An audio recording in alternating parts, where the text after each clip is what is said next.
the show. Then we'll tell you what's going to be happening today.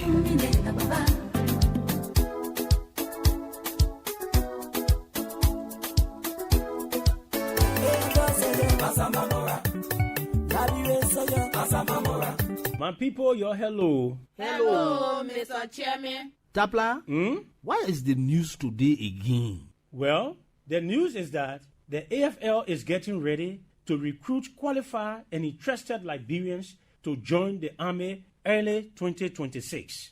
Che, thank God, we have been waiting so long for this time, Tapla. Let me call my children Krubo and Wimanga, yeah? But wait, the AFL is not just taking anybody. Why you me again?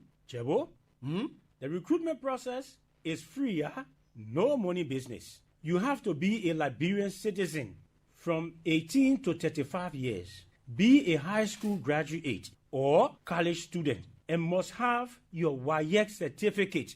The AFL people say, no WAEC certificate, no joining AFL, yeah? You must be physically and mentally fit. It means be well and strong, yeah? You must not get bad human rights record, criminal record, or other bad behaviors.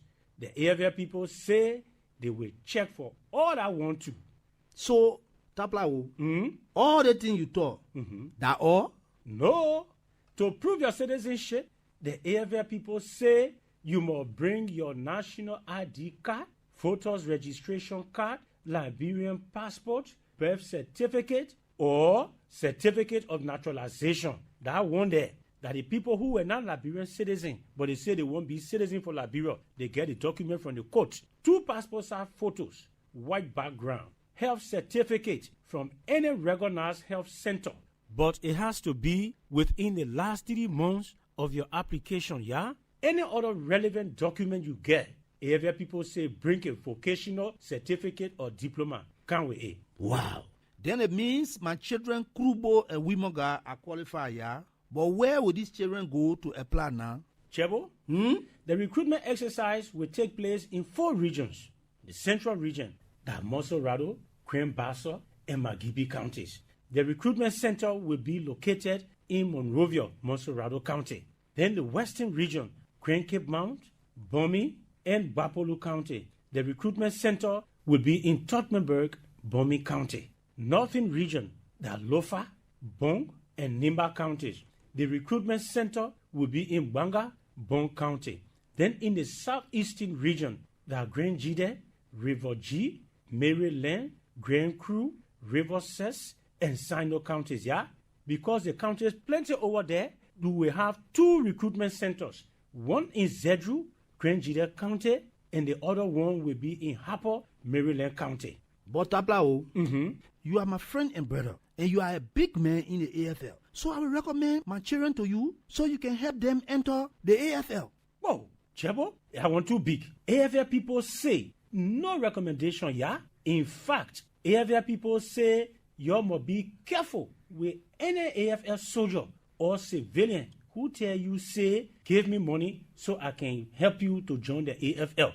That one there part, that lie. AFL people say, whether you AFL big man or small man, if you recommend anyone, they will sack you from the AFL and disqualify that person, yeah?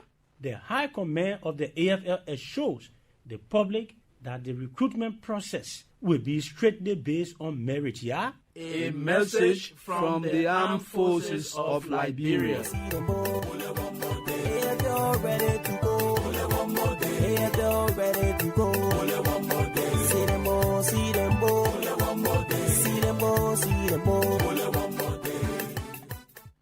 We are brave. We are passionate. Hey, Tanu, I need cash and there is no ATM around here. Really? Did you try the EcoBank POS? POS? I said I need cash. What is it about POS? Judy, you can get your cash through the POS. All you need to do is to visit any EcoBank Express point or petrol trade gas station and request to use the POS. Guess what? It can also take other bank cards. Oh, widow, you mean cards from banks overseas too? Yes, it should just be your Visa card. Wow, great. So when there is no ATM around me, I will just use the POS to get my money fast. EcoBank has made it too easy, man. EcoBank and innovation that will 5 and 6 so. EcoBank, the Pan-African Bank.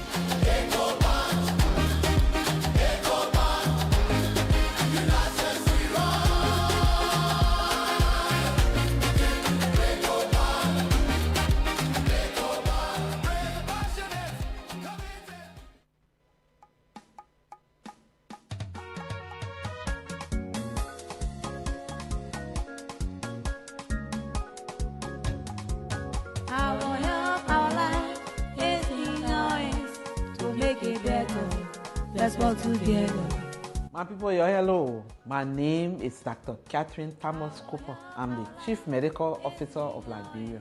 I got good news for everyone. The government and the partners last year started to give malaria vaccine in 6 counties in Liberia in the southeast. We are now ready to carry the vaccine to the remaining 9 counties. My people, the malaria vaccine will be given to children from 5 months all the way up to 2 years. Our children will take the vaccine 4 different times to help reduce malaria from catching them fast and for them not to get sick with malaria. The vaccine is safe, available and free. No paying money for it.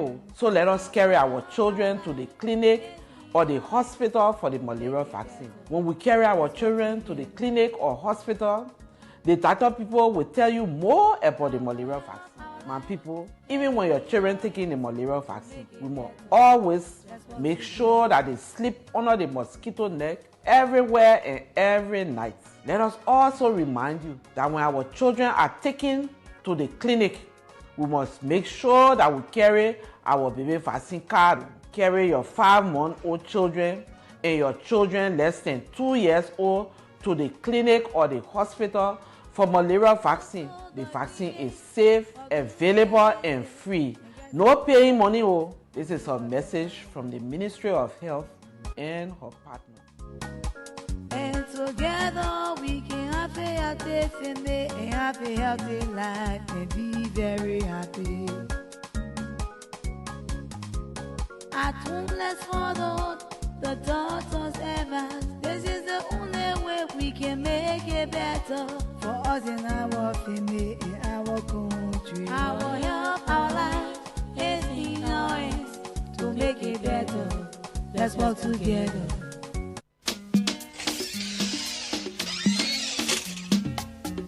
Chatu, where you dey go? Where you dey find? Why you dey ask me that kind of question? Say where I dey go?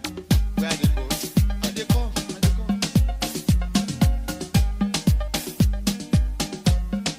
You don't hit my car.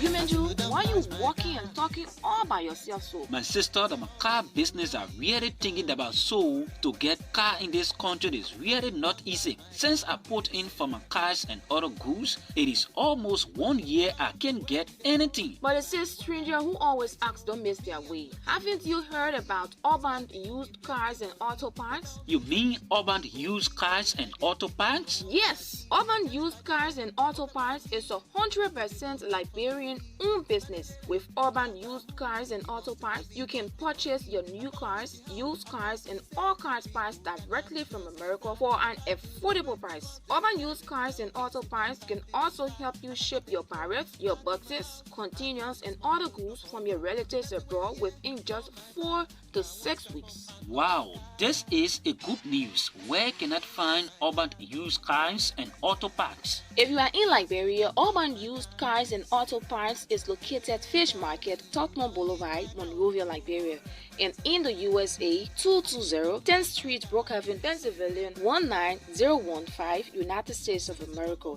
You can also visit their Facebook page, Urban Used Cars and Auto Parts International, or call cell number +231 887 012218. Thank you for this information. I am visiting Urban Used Cars and Auto Parts to begin the process of my card and other goods. Urban Used Cars and Auto Parts. Our goal is to allow Liberians have access to buying things from America without being cheated.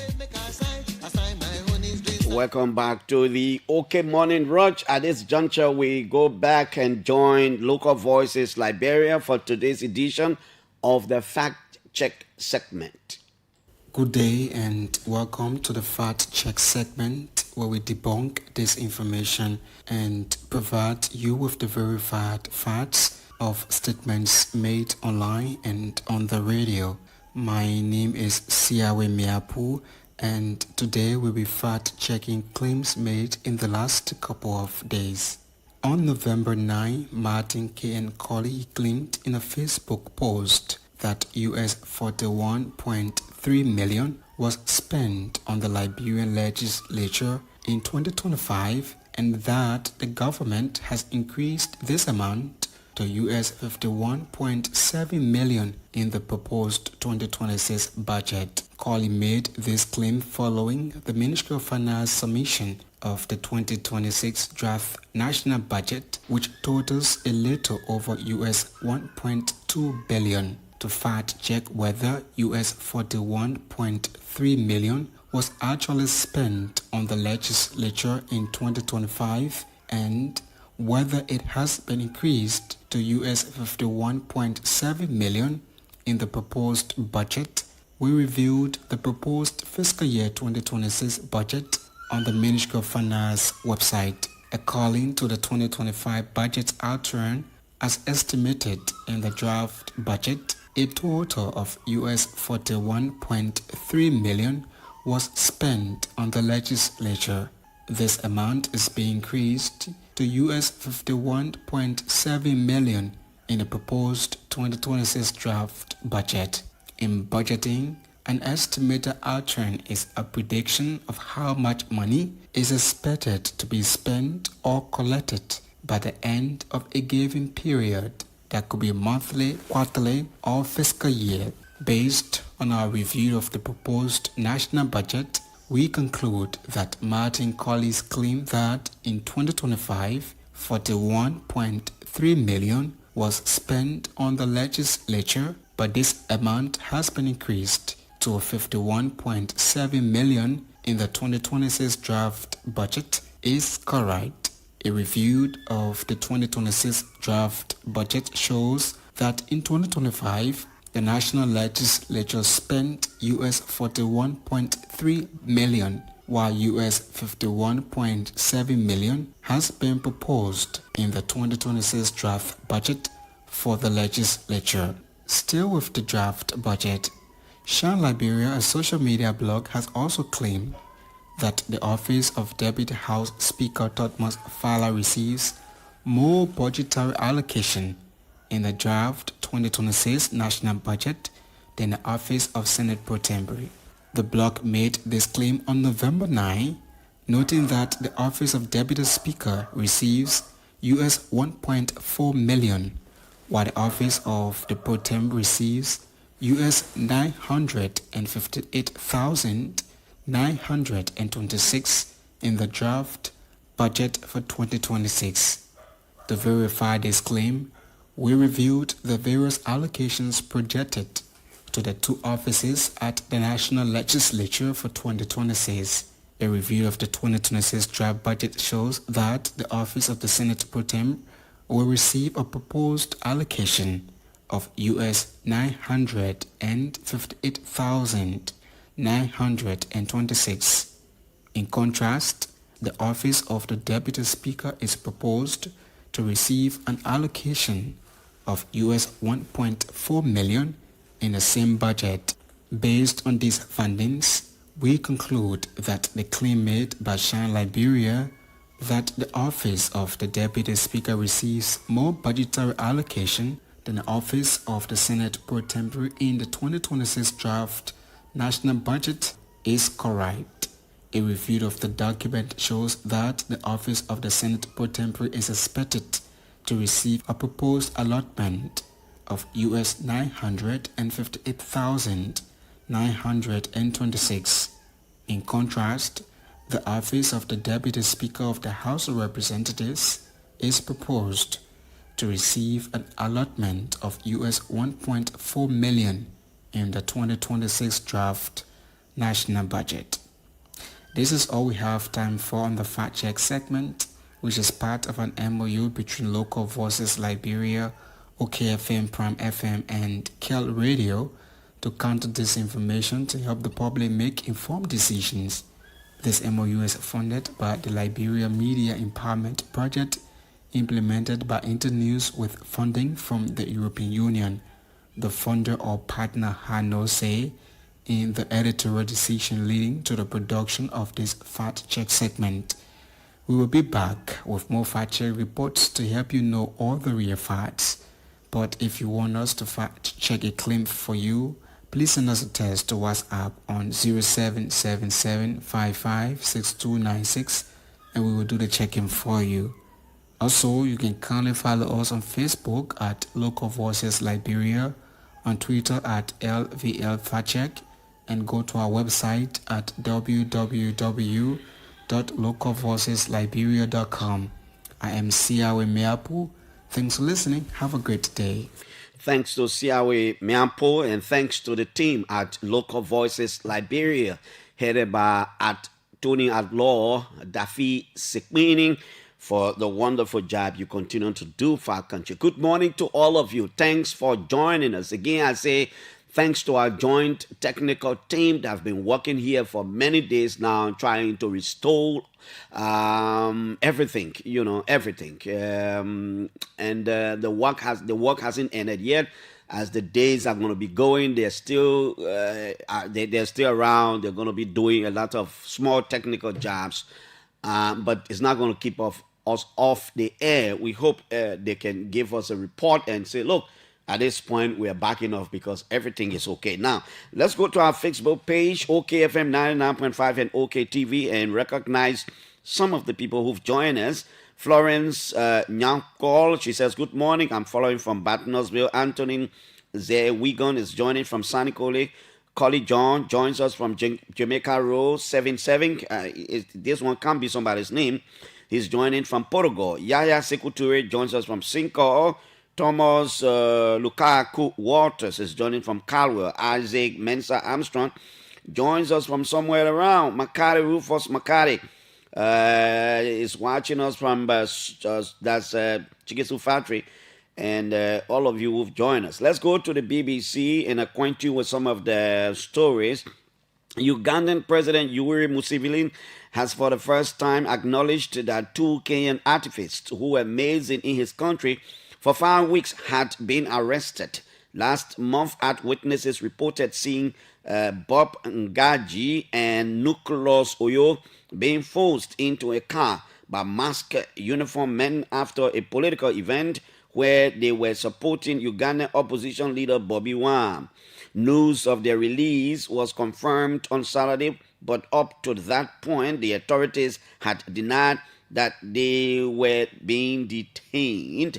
At some point, on many occasions, there is this campaign going on in Uganda for the presidency. Bobby Wine is really facing a tough time. Recently, during one of his campaign, trips, the hotel they were in, was tear gassed by the police. And every time I witness this thing from Uganda, you remember repeatedly I've always said to you, I'm increasingly worried about President Yoweri Museveni. Because, listen, I don't care what it is. And that's why people get it wrong.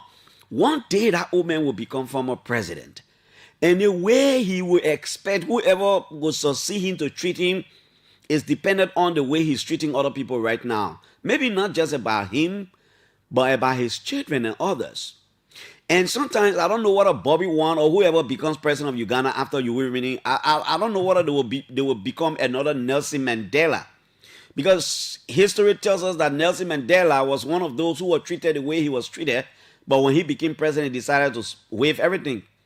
When I see the police assaulting Bobby Wine and doing some of the things they do to him, especially, renowned opposition leader Dr. Kisa Besigye, and, sometimes he's prevented from leaving his house. And I just say to myself, how are these police people expecting anybody to treat them in the future?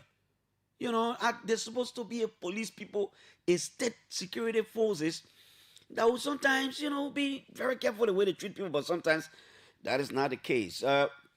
Welcome to the show. We are back here 8 o'clock this morning. Remember last week, I hosted at Tony Law Siafa Kamokai from the Ministry of Justice. We'll talk about Ministry of Justice issue.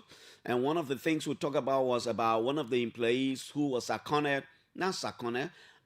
underwent the Liberia Anti-Corruption Commission investigation for some wrongdoing. Bala, I was concerned because I usually see his posts. Maani's son, that's the name he's used on Facebook. So I thought it was important too to invite him this morning after everything Siafa said about him and other issues. So he will be, Bala is here, he will be our guest 8 o'clock. Let the public hear his side too. And then it will take us up to 9 o'clock. 9 o'clock this morning, the head of the asset recovery team, asset recovery and property retrieval task force, former Monserrado County Antony Councilor Edwin Clark Martin, is coming in at 9 o'clock. We'll talk asset recovery and other issues we'll talk about. The interstate of the late President some lawyers representing the Doe family, they've prayed the Supreme Court for a writ of mandamus. They've issued a writ of mandamus to the Supreme Court. In the Honorable Supreme Court of Liberia, October term 80, blah, blah, blah. Justice in chamber is James Eto Howard Wolokoli. I'm very sure. The interstate of the late Samuel Kyan Doe, represented by his administrators, Nancy B. Doe, Veronica Doe, and Hanson G. Doru. I'm sure I can see the names correctly of the city. They are the petitioner here. They are praying for a petition, a writ of mandamus. Petition writ of a mandamus. And you know, a writ of mandamus is that writ that a court used to, order, to mandate the government or a government official or an institution to do something. The petitioner's petition. Petitioners in the above entitled cause of action respectfully praise Your Honor, sitting in chambers, for the issuance of a peremptory writ of mandamus directed to the respondent, compelling the payment of 18,137,078 United States dollars and 9 cents as mandated by the final judgment of the Community Court of Justice of the Economic Community of West Africa in the favor of the petitioner for the following factual and legal reasons. One section says, so that there was an ECOWAS court ruling in the case, I'm sure, the government of Liberia versus the Doe family.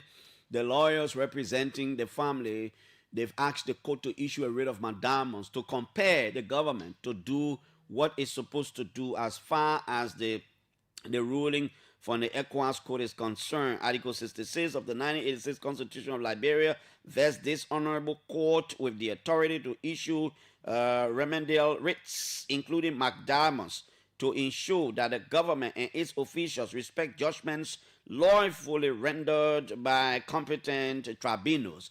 So the Doe family calling on the Supreme Court to order the government, to mandate the government through a writ of mandamus to ensure the government does the right thing as far as the ruling from the ECOWAS court is concerned.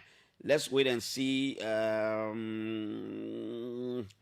Let's wait and see what's going to happen in that situation. The country is supposed to be a country of law. I've always said it. The country is supposed to be a country of law, and the country is supposed to conform to regional, and international laws and at some point and all these things. But again, here we are, Councillor Kabina Jana hasn't even been reinstated, nor has he even, been paid back for the damages he sued for and all these kinds of things. Tomorrow we'll take time to talk about some of the road agreements and the Ministry of Public Works letter to the CMC for the construction of that bridge in Bon County. We'll talk about it, but there are too much to talk about this morning, so we'll keep those. We'll talk about those tomorrow. And in the coming days, we will we'll find some experts here to look at the 2026 national budget. At some point, we'll have activist Martin Colley. He's raising some critical issues. We will talk about it. When we were coming up And I'm sure people in my age group and maybe older than me will testify that even in the community, when they used to say somebody died, when they used to say somebody died, when they used to say somebody died, children are even afraid to go around. When they say dead body yet, nowadays the children themselves can be there, the casket, everything. People, I don't know where we've taken our culture and our tradition and everything. Rwanda and other people, they fought war and all those things, but they've managed to restore some of their national heritage. Today is a big argument about the president sending a law to the legislature to ban harmful traditional practices in the country. The word harmful is very good. It means it is not erasing them in its totality, but the bad ones we should get rid of. It already is a big national debate. Some people believe that we should be talking about gay rights and ensuring that we pass law against it, maybe strong, other than talking about culture and tradition, because it is not our value. We'll talk about that. Where am I heading? The issue about people in the country just wishing other people, evil. You say that you just go on Facebook and you wish somebody should die. Look, everybody can get sick, right? Former President Weah is a human being. He can get sick. Nobody should pretend yet. But if the people who close to the president say the man is sick, people still say, no, the man's sick. The man's sick. To the extent that every day people posting, oh, y'all pray for the man. The news coming from Ghana and not good. Oh, the man and die. The man and die. George Weah has made Liberia proud on many fronts. Let's forget about the politics. And you think you said we're just supposed to wish him evil for him to die? This is the same George Weah's name who some of us used to use during the war. When we go to other countries, we say Liberia, nobody knows Liberia. But by the time you say George Weah, there is a representation of your country. By the time you say George Weah, they know that you're from George Weah country. This is the very George Weah who rallied the national team. And all used to be cheering the national team around here. This is the George Weah who used to be playing, and we used to be celebrating him. But because of politics now, he's left to power, and people just wishing him dead. The man not die. The man not die. The man not die. Oh, the man. To the extent that even if the man shows up to a FIFA event, people say, oh, you're doing bad to the man. You'll walk the man off on his bed instead of praying for the man to get well. But yet, we are Christians. Yet, we are Muslims. Yet, we are members of other religions and denominations. We pray for we have to die like, look, we have that somebody pa, that somebody husband, that somebody brother, that somebody nephew. He's a family person. He served our country. Let's stop killing the guy with our mouth. We need to stop. But here, here is the other side. I let me be honest in my conversations. Today, the same people who are telling the United Party people and other people to stop wishing George Weah evil, but it is not a good thing to do, where the same CDC people just yesterday, they were wishing Bwaka evil. Oh, the man get pacemaker, as if leaders and private citizens around the world don't live on pacemaker. They say, oh, the man get pacemaker. Oh, Bwaka coming down now. Oh, the man will soon die. The man not even able to campaign. The man can't even walk a distance. The man will fall down. Even when Bwaka won the election, oh, the man will not even, inauguration day, will not even count, that man will die. How you talk about people dead like that? Bwaka still living. You know how many young persons have died? People, you just Bwaka as somebody grandpa. Like Katumo Bwaka husband. That's somebody pa. You sit down, you just think about, oh, the man will die, the president will die, the man is strong, the man walking. You just talk about people that death being you be playing with like that in your mouth. Where is the Liberian culture? that culture of feeling, that culture of togetherness, that culture of empathizing with people, that culture of putting people's situation in your shoes. Why are we letting go of all of those cultures? You just witching people. Whole day people around Facebook. Other person should die. In fact, they're waiting to do the breaking news quickly. We need to stop all these things. Again, I've always said it. It is a good thing for our current leader and our former leaders to be meeting and having discussions. You see how the politics in the country going? You see how the politics in the country is gradually becoming no longer about the issues. We say the bread and butter issues. To the extent that if you even stand in the gap to advocate for the people of the country, people will attack you. They use all kinds of things. They attack you. They want to silence you. They don't want you to talk. They don't want you to be critical. Look, civility matters in what we do here. But it means people can be critical. And all the time we're off the radio, I sit and see some Nimbayans and some citizens of Nimba trying to tribalize the situation with Darius DeLong, raising issue against the Ministry of Labor. Minister Copper Clark just, how I should say, Minister Copper Clark, unfortunately, happens to be the minister at that ministry. And he's from Nimba. The situation with Darius DeLong is not about Copper Clark as a person. It is about the Minister of Labor. It is about that individual in that seat. It is not about a Gil man or a Nimba man or a Mano man. But some citizens have taken to social media. They've gone to radio stations. I see one other civil society group. Listen, these lawmakers have their responsibilities. Already in the country, all complain. Oh, the Indian can't they take our job. The Lebanese people can't. Aslametaya, I call it PHP Billiton. The jobs Liberians supposed to do, foreigners are doing the job. You have one senator who is leading with the entirety of the Liberian Senate to say, with a minister, labor minister, or labor ministry, our citizens are crying too much. Let's do the right thing. Let's look at the issuance of work permit in the country. Let's see as to whether it is only under extreme circumstances when our citizens do not have the requisite qualification, then we can give jobs to non-Liberians. But let's consider Liberians first. Then, that one you coming after Darrell Dillon for now? He said Darrell Dillon not let Nima people, Darrell Dillon not let, when I listened to the other guys say, and when Senator Johnson was leaving, there was no senator who provoking and Dillon at that Liberian Senate, the people can provoke. It is about your interests and issues on the floor. Didn't you hear Senator Dillon say, you think when Senator Johnson made so resin P was so bitter with Dillon, didn't you hear Dillon say the senator called him on one occasion and was talking about him advocating? These people are colleagues.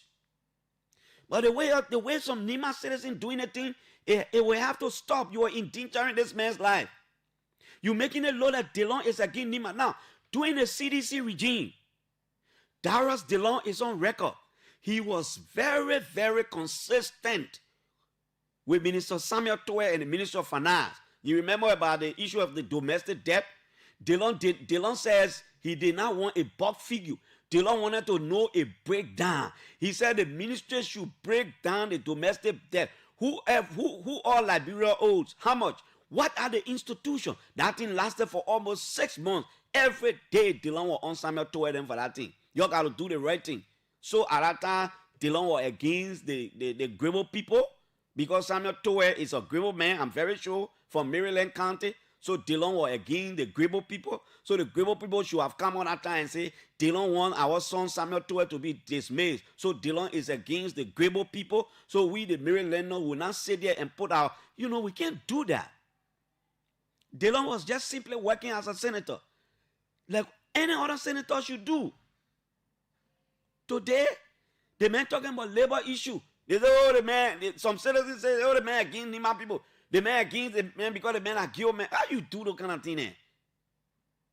But we the same Liberian people who complain. Oh, the foreigner taking our... So what do we want? DeLong was as consistent as he is with Copper Cry, seeing he was with Samuel Toy. Yesterday he did it. Today he drinking and people say, oh, the man against the people. The man against Nima. We got to stop. Are you also saying Senator Nyantoa is against ArcelorMittal? He wants the company to pack and go. He want Nima citizens to work. He want Liberians to work. Senator Nyantoa want to deprive the country from jobs. No. Senator Nyantoa is consistent in his advocacy or in his campaign against ArcelorMittal, because in his opinion, the company should have done some things it did not do. So in order for this, before they pass the new MD or whatever, the company must do what Senator Nyantoa thinks the company is supposed to do. So the Nima people who agitating against DeLong, are you people saying Senator Nyantoa against investment in the country? He want no company to come here? Is that we need to stop what we're doing. And I expected Minister Copper Cry and the Ministry of Labor to issue a statement, to say the minister is not part of this thing, recognizing that the senator and the Senate is doing its job. We can't do the governance process like this. That's why P.L. Loboma said in one of his many public speaking engagements, he said, corruption in Africa, it can only be corruption when it doesn't involve certain people. But when it involves certain tribe or certain people, they say, the man after the other tribe, the man after the other religion, the man after these other people. We can't do the country like this. Let's move on, huh? Let's move on. Look, I saw people celebrating the MTA buses that the government through the National Transit Authority brought. And before I conclude, even if Senator Darius DeLong did an official communication to the Liberian Senate to say, oh, some citizens of Nima or some people threatening me, what will the Senate even do? What will the Senate do? They will not do anything, because Senator Edwin Snow complained the other day against the Ministry of Information, and up to now, nobody talking. Nothing has happened. So if Darius DeLong were to complain, what will happen? Because if you didn't do it for the other senator, I'm not sure you can do it for the other senator. We need to recognize these people's roles. They have a responsibility, lawmaking oversight and representation. I thought with John Senator DeLong, to say to the Ministry of Labor, let's look at the laws. And like I always say, I thought this thing was helping Minister Copper Cry to even maybe say, look, I think the Liberian Senate or the legislature, let's look at the law. Let's go back to the labor law. Let's make it in a way that it will benefit Liberians more than it benefits anybody, if it were not benefiting Liberians more. And so I was talking about the NTA bus. I saw the buses coming from the Freeport of Montreal. I saw people celebrating, oh, the buses. The country here, we can just do the same thing over and over. 35 buses, I'm told. The job we are regime, I think it was 45. 10 past they want, right? But the point I'm making, even the joy we are regime, people were celebrating the buses too. Oh, the CDC bring NTA. Oh, our people, the joy we are people were celebrating, I think, all on Facebook that time. Before the we are regime go over, where are the buses? Today, we see NTA buses in the country again. The other people celebrating the buses. Like Mamenka Ability and the other people were parading with the yellow machines that time. They country that interesting country. Oh, the buses. Oh, NTA. Fresh. NTA. Oh, Baka. The Baka mean well. Baka come administration. I said we didn't do the thing job we are tired. I've always said there are certain things in the country that don't move me anymore. When we're talking about the agriculture sector, we talking about all the BP program, because for many, many years we've talked those things. Practically, it hasn't been able to change anything on the ground. There's some things that don't just move me. MTA issues don't move me anymore. And don't get me wrong, the folks over there, the fact that they were able to bring in brand new buses, it's a good thing. It's going to help the transport sector. But how is it different from the other buses that the other government people brought in few years ago, that up to now we can't even count 5 brand new ones still being in use? Yeah? We just celebrate things over and over and over and over and these kinds of things. Tomorrow I will also talk about some issues at the Memorial Consolidated School System. Some principals are not happy, and a lot of things are happening. Let me conclude with Councillor Dempster Brown. Councillor Dempster Brown is raising a lot of sensitive issues, and unfortunately, the government hasn't come up clearly to recommit itself to the establishment of the War and Economic Crimes Court in the country. Dempster Brown insists, and remember, Dempster Brown is the head of the Independent Human Rights Commission. He has always insisted that, look, the government wants to support the establishment of the War and Economic Crimes Court. And I was just flipping through the budget. I noticed something. I didn't want to talk much about it until Clarence Martin talked, but I didn't see any allotment for asset recovery in the 2026 national budget. Probably maybe these people have got information that the president will not renew the executive order, to continue the functions of the asset recovery. I don't think I saw anything like that. Let me leave it, saying he's coming, so as not to prejudice his appearance this morning. This is the OK Morning Rush. It's right here on 99.5. We'll take few calls. And look, the roads in Bapolu are bad. That the video Representative Yeke Koluba showing, I saw the roads.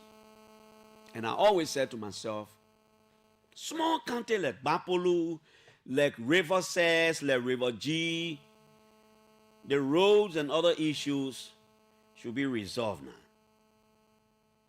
When you see the number of minerals that are coming out of Bapolu, and you see the pictures of the roads that I saw Yeke show, sometimes you just want to cry from people. I think it's a whole system issue. It's a decade issue. But we need a government to be clear to solve some of the issues. Look at our road. Look at the roads. But go to Bapolu, you got companies there extracting mineral resources from over there.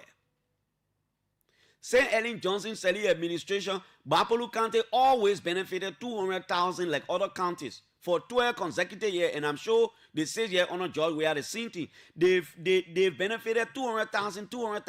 Why the leaders in that small county could not put those monies together, buy yellow machines, and grade the roads? Like I always say, all the people in the country will not come to that executive mansion to stay online. When the roads are better, indirectly the people eating some of their money.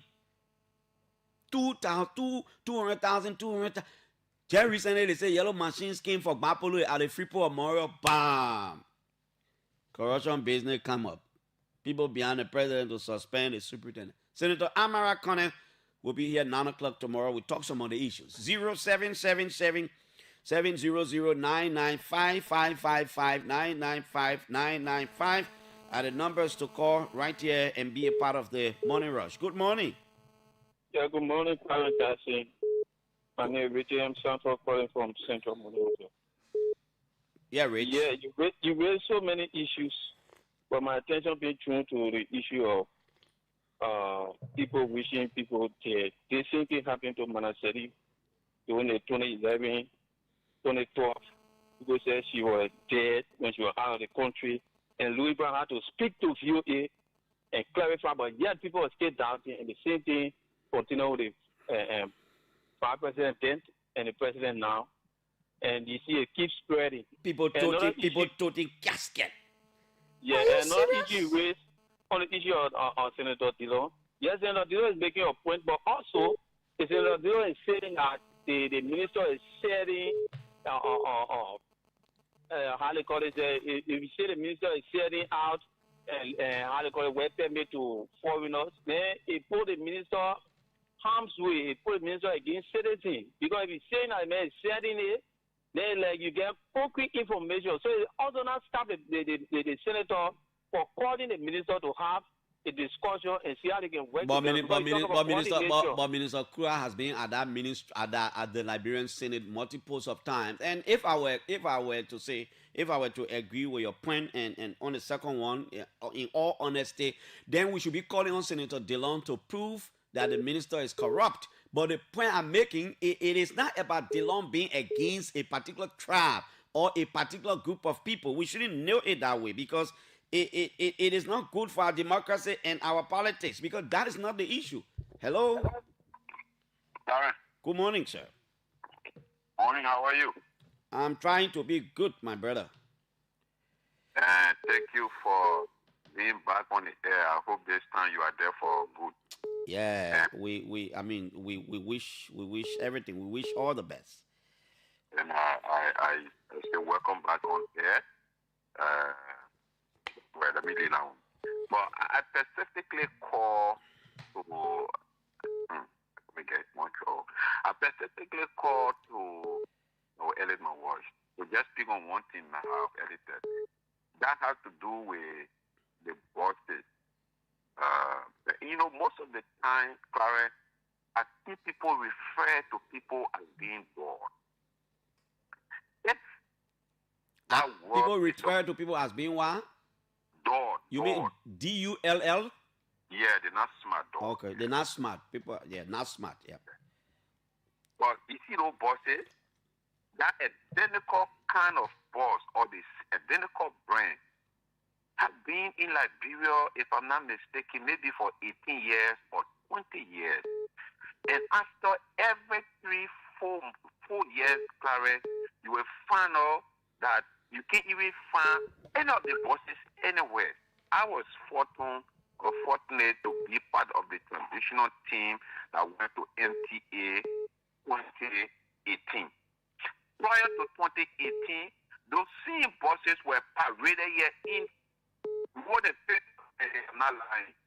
They were paraded all in the street here that Marcel regime brought donated by the Indian government. But 6 years after that time, when I went to NTL before 2017 or 2018 election, there were no bosses. Then the other government go. The CDC came and brought the same bosses. Then the United Party came and brought the same bosses. You know what I'm trying to drive at, Clarence? Mm-hmm.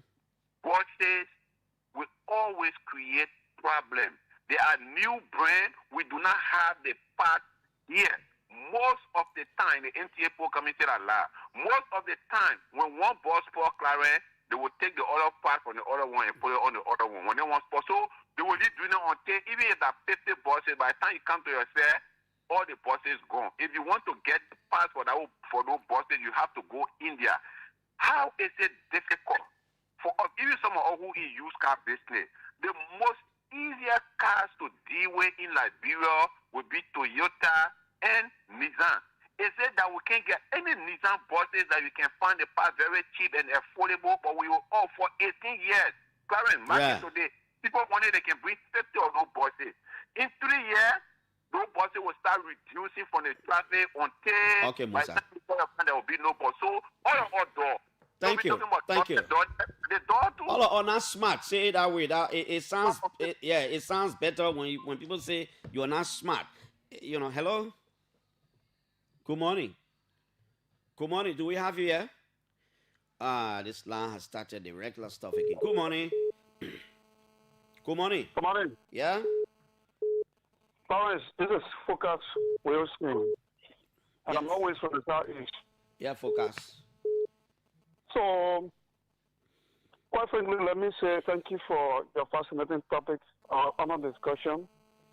And I think it is important some of the issues to be flagged, as you always do. But I just want to weigh in on something very key that have to do with the concession in the various counties. Like you made mention about Polo. Southeast is no different. Clarence, I want to all the this. counties, most of the counties. And I want to be clear. Government go, government come. There is something that is extraordinary, which I refer to as a cartel. Some officials, specifically lawmakers, use those very concession money that they gave the county as their individual projects. Nobody talk. Including county superintendent, who is a direct representation of the executive. They collude, they connive with some lawmaker. I want to be clear. Some lawmaker, they will say, this is my individual project. But if you do a comprehensive research and follow the Social Development Fund, the money government gave in terms of county allotment, it's all embedded, and they will never tell the citizen this money is the money that government gave us, executive gave us that have been placed in the budget. It's always an individual project, individual project. So we don't even know the difference between lawmaker individual project and the money that have been placed in the county or the district development fund project. We don't know. So I want to be clear with you, Clarence. It's a tear, and it will give a hard time. No matter what we do, like Labor Minister continue to say one thing over and over, it becomes difficult with S was. This country, we need people with passion. Exactly. You know, let's take. I'm hearing that the movement for reconstruction, the movement for democracy and reconstruction of Vice President Jeremiah Kpankun will be addressing a major press conference today, and my intels are telling me that the party will distance itself from the statements, the derogatory statements made against Senator Dillon. But I will reach out to Assistant Minister Kelvin Matale very shortly to see whether that is something that is true, because multiple sources have been sending me this information. I will get Kelvin in a few minutes. Hello? Yeah, hello, Clarence. Good morning. Let's hear you. Yeah, Clarence, good morning. Good morning. I'm watching them around Jakarta. I just want to share my experience with you guys. This one time I went to the Tenale, Ivory Coast. I went to Tenale. The election was going on, Clarence. Yeah. Where if people were advancing, you were carrying no laws, no argument, nothing. You don't see somebody telling somebody say, when you wear the t-shirt, the place was quiet. And when in that place, Clarence, I saw that people, I said, wow, people are ready, to do away with violence. And I want to just say this to us. Maybe somebody say, what people put it on social media, the other person that down, the other person get this down. I think we need to desist from these things. This thing is not good. Because anybody can get sick, and anything can happen to anybody. So we just use that our politics now, because the other person in that world, we just use it, the person that down, the person, critical condition, this, Clarence. We need to desist. Exactly, we need to desist. Like I said, nobody knows God's next mood. You came from your house this morning, you got all your body parts correct on you, you drove to work, everything. You don't even know what will happen to you in the next couple of hours. Maybe before 12 o'clock, you don't even know what will happen. You got to stop wishing other people dead. I think I have Kelvin Matale. He's the head for communication. I think vice chair for press and public affairs. I want to pick his mouth a little bit. Mr. Minister, my former friend, my former ambassadorial brother, I don't know how many years I have not seen, but it's okay.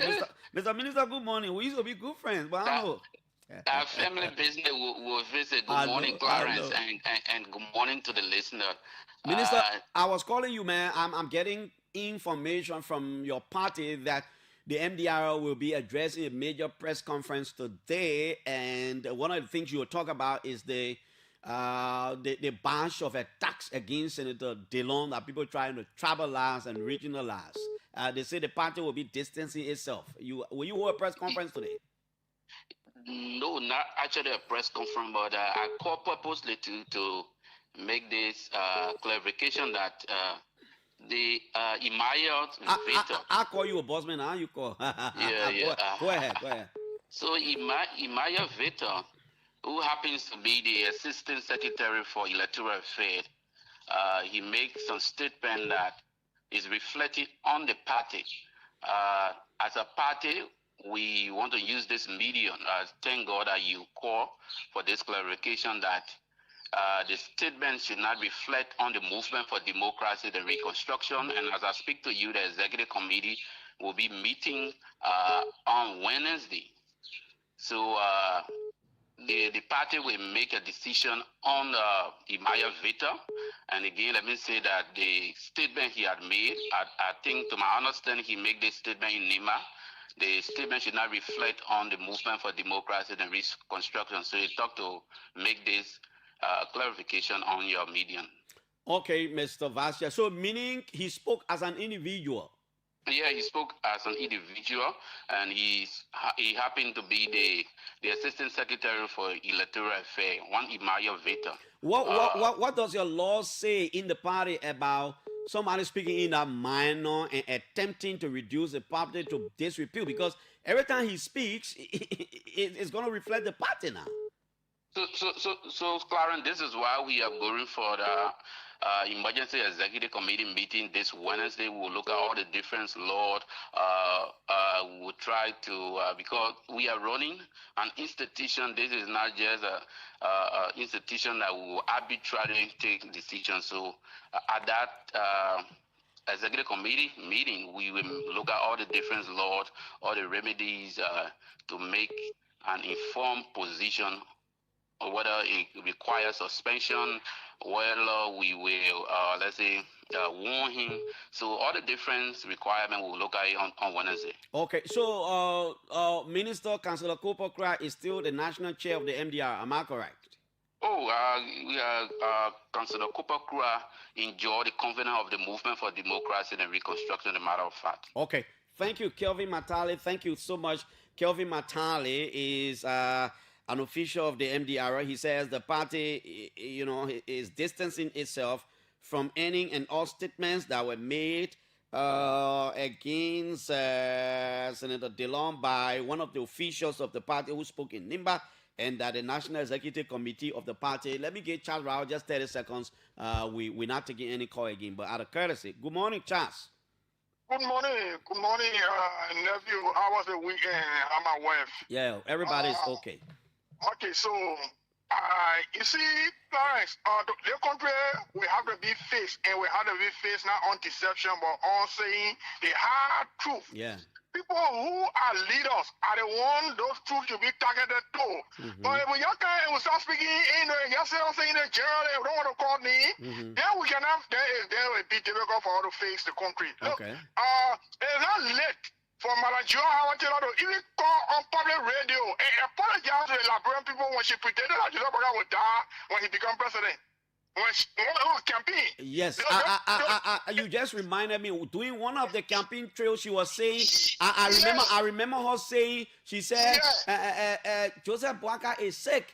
Do you know that Jeremiah Kuhn is the vice president and when the election, when they win? Are you people ready to make Prince Johnson president? Yeah, I remember that. I remember that. It is not late for even the president we are, who also make Margaret or Joseph Boakai ain't no sickness at the time to say sorry. They were on that point now. I don't want but to be condemned moving forward. That's why I just say the country. They see people yesterday who wish Boakai to die. Are the same people we want that the similar situation with George Weah. So if someone want to make it look like nobody can get sick. Now this for when you get sick, then you come and die. No sickness for everyone. But if those who are talking are even sick, who told you that you are? Go to the hospital and check yourself. Exactly, Charles. That was a brilliant reminder. Yes, Joel Howard Taylor said that she was doing a competitive analysis and wanting the voters to believe that the election of Joseph Boakai will indirectly be an election of Prince Johnson, because in the event Boakai won the election, he was too old, he's sick when he dies. Jeremiah Kuhn will take over, and should Jeremiah Kuhn take over, it will indirectly be a Prince Johnson presidency. Those are the things. Listen, that's why I say sometimes,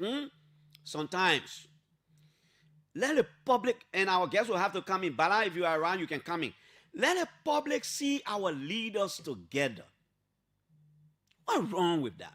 Our former leaders having regular meetings, having lunch, having regular discussions, issuing joint communique. We have 2 former presidents now in the country and a current president. Good for us.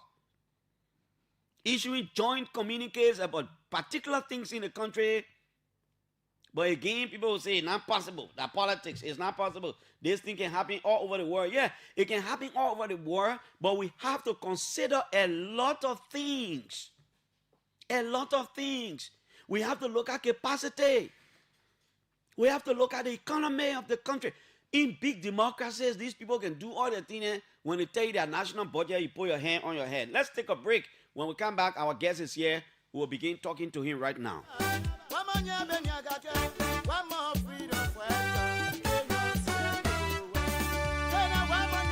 This morning we'll hear from the other side.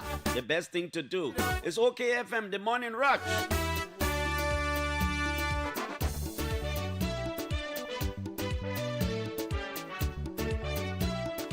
of course, we want to remind you, let you know that we are still following the situation at the Ministry of Commerce.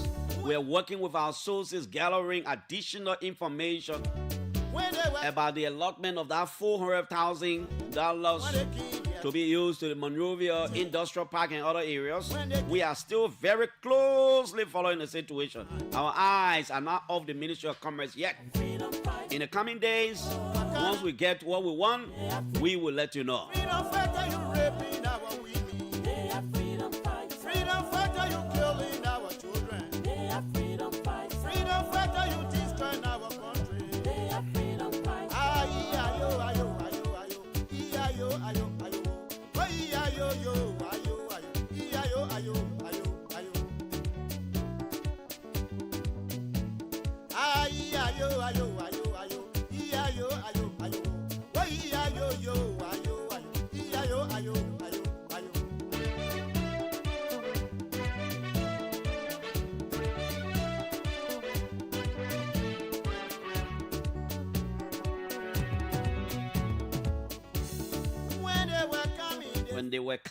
When they are coming, they say they are freedom fighters. By the time they gain their ground, they don't want any criticism. They want everybody to be bootlicking and just celebrating them. They don't want anybody to say the truth anymore. They're seeing through the toe to people. Let's make the country better and safe for all of us. When you are governing, a lot is on your shoulders.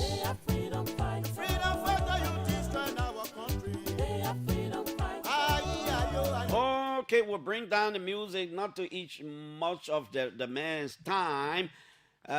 He will introduce himself. Last week we had Siafa Kamokai here, the special assistant to the Minister of Justice. We were talking about the African Law School Students Association, where he served as a former president and he came from the convention. We talked about it, and then we talked about Ministry of Justice issues. I was concerned because I always see Bala consistently, even though on a different name, Ma Anison, something like that, right?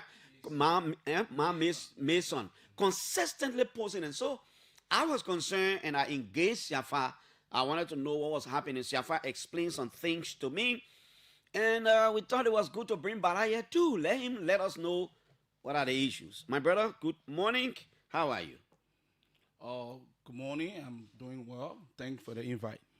Just introduce yourself, sir. My name is Bala V. Yabo. I'm Deputy Director of Prison, Ministry of Justice. Yabo, it's good to have you here. For how long have you worked with the Ministry of Justice? I worked with the Ministry of Justice over 2 decades. I've been there for 20 years now, from 2005. 20 years now? Yeah. It means all the previous, the most recent ministers met you there. You went there as what? How did you start? I went there as administrative assistant. In fact, the former representative, Honorable Sabodi, he the one took me there 2005. I was there as administrative assistant. Then when Councillor Christiana came, she gave me opportunity to travel. When I returned from America, so they promoted me to assistant director of prison. Now, under the leadership of Councillor Musa Dean, he sent me to China. When I came back, then under the new leadership, I was promoted to Deputy Director of Prison. So it was under this Councillor Osford Towards leadership. Yeah. You were promoted Deputy Director of Prison. Yeah. How is everything? How is the ministry? Are you still there? I was suspended November 18, 2024 last year, and I still been under suspension. I was seconded to LCC, Liberian Anti-Corruption Commission. Yeah. Okay. We will come there, and that's the reason I call you. But I usually follow your posts. And I didn't know you were the one, but then I was concerned, and I asked somebody, and they said, this particular man, Mason, works with the Ministry of Justice. And so I was saying, this guy works with the Ministry of Justice, but he's consistently posting about issues at the ministry. I need to find him what's wrong. So when Siafa came here, I thought it was an opportunity to hear from him and hear what's going on.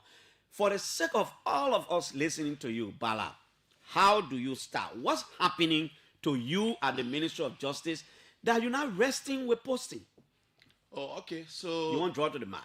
Yeah. So like I said, last November 18, I was suspended with any investigation. So I was suspended under the signature of Anthony Siafa Kamika, who is the special assistant to the minister. He instructed the HR to suspend me based on the directive of the minister. Let me see the suspension letter.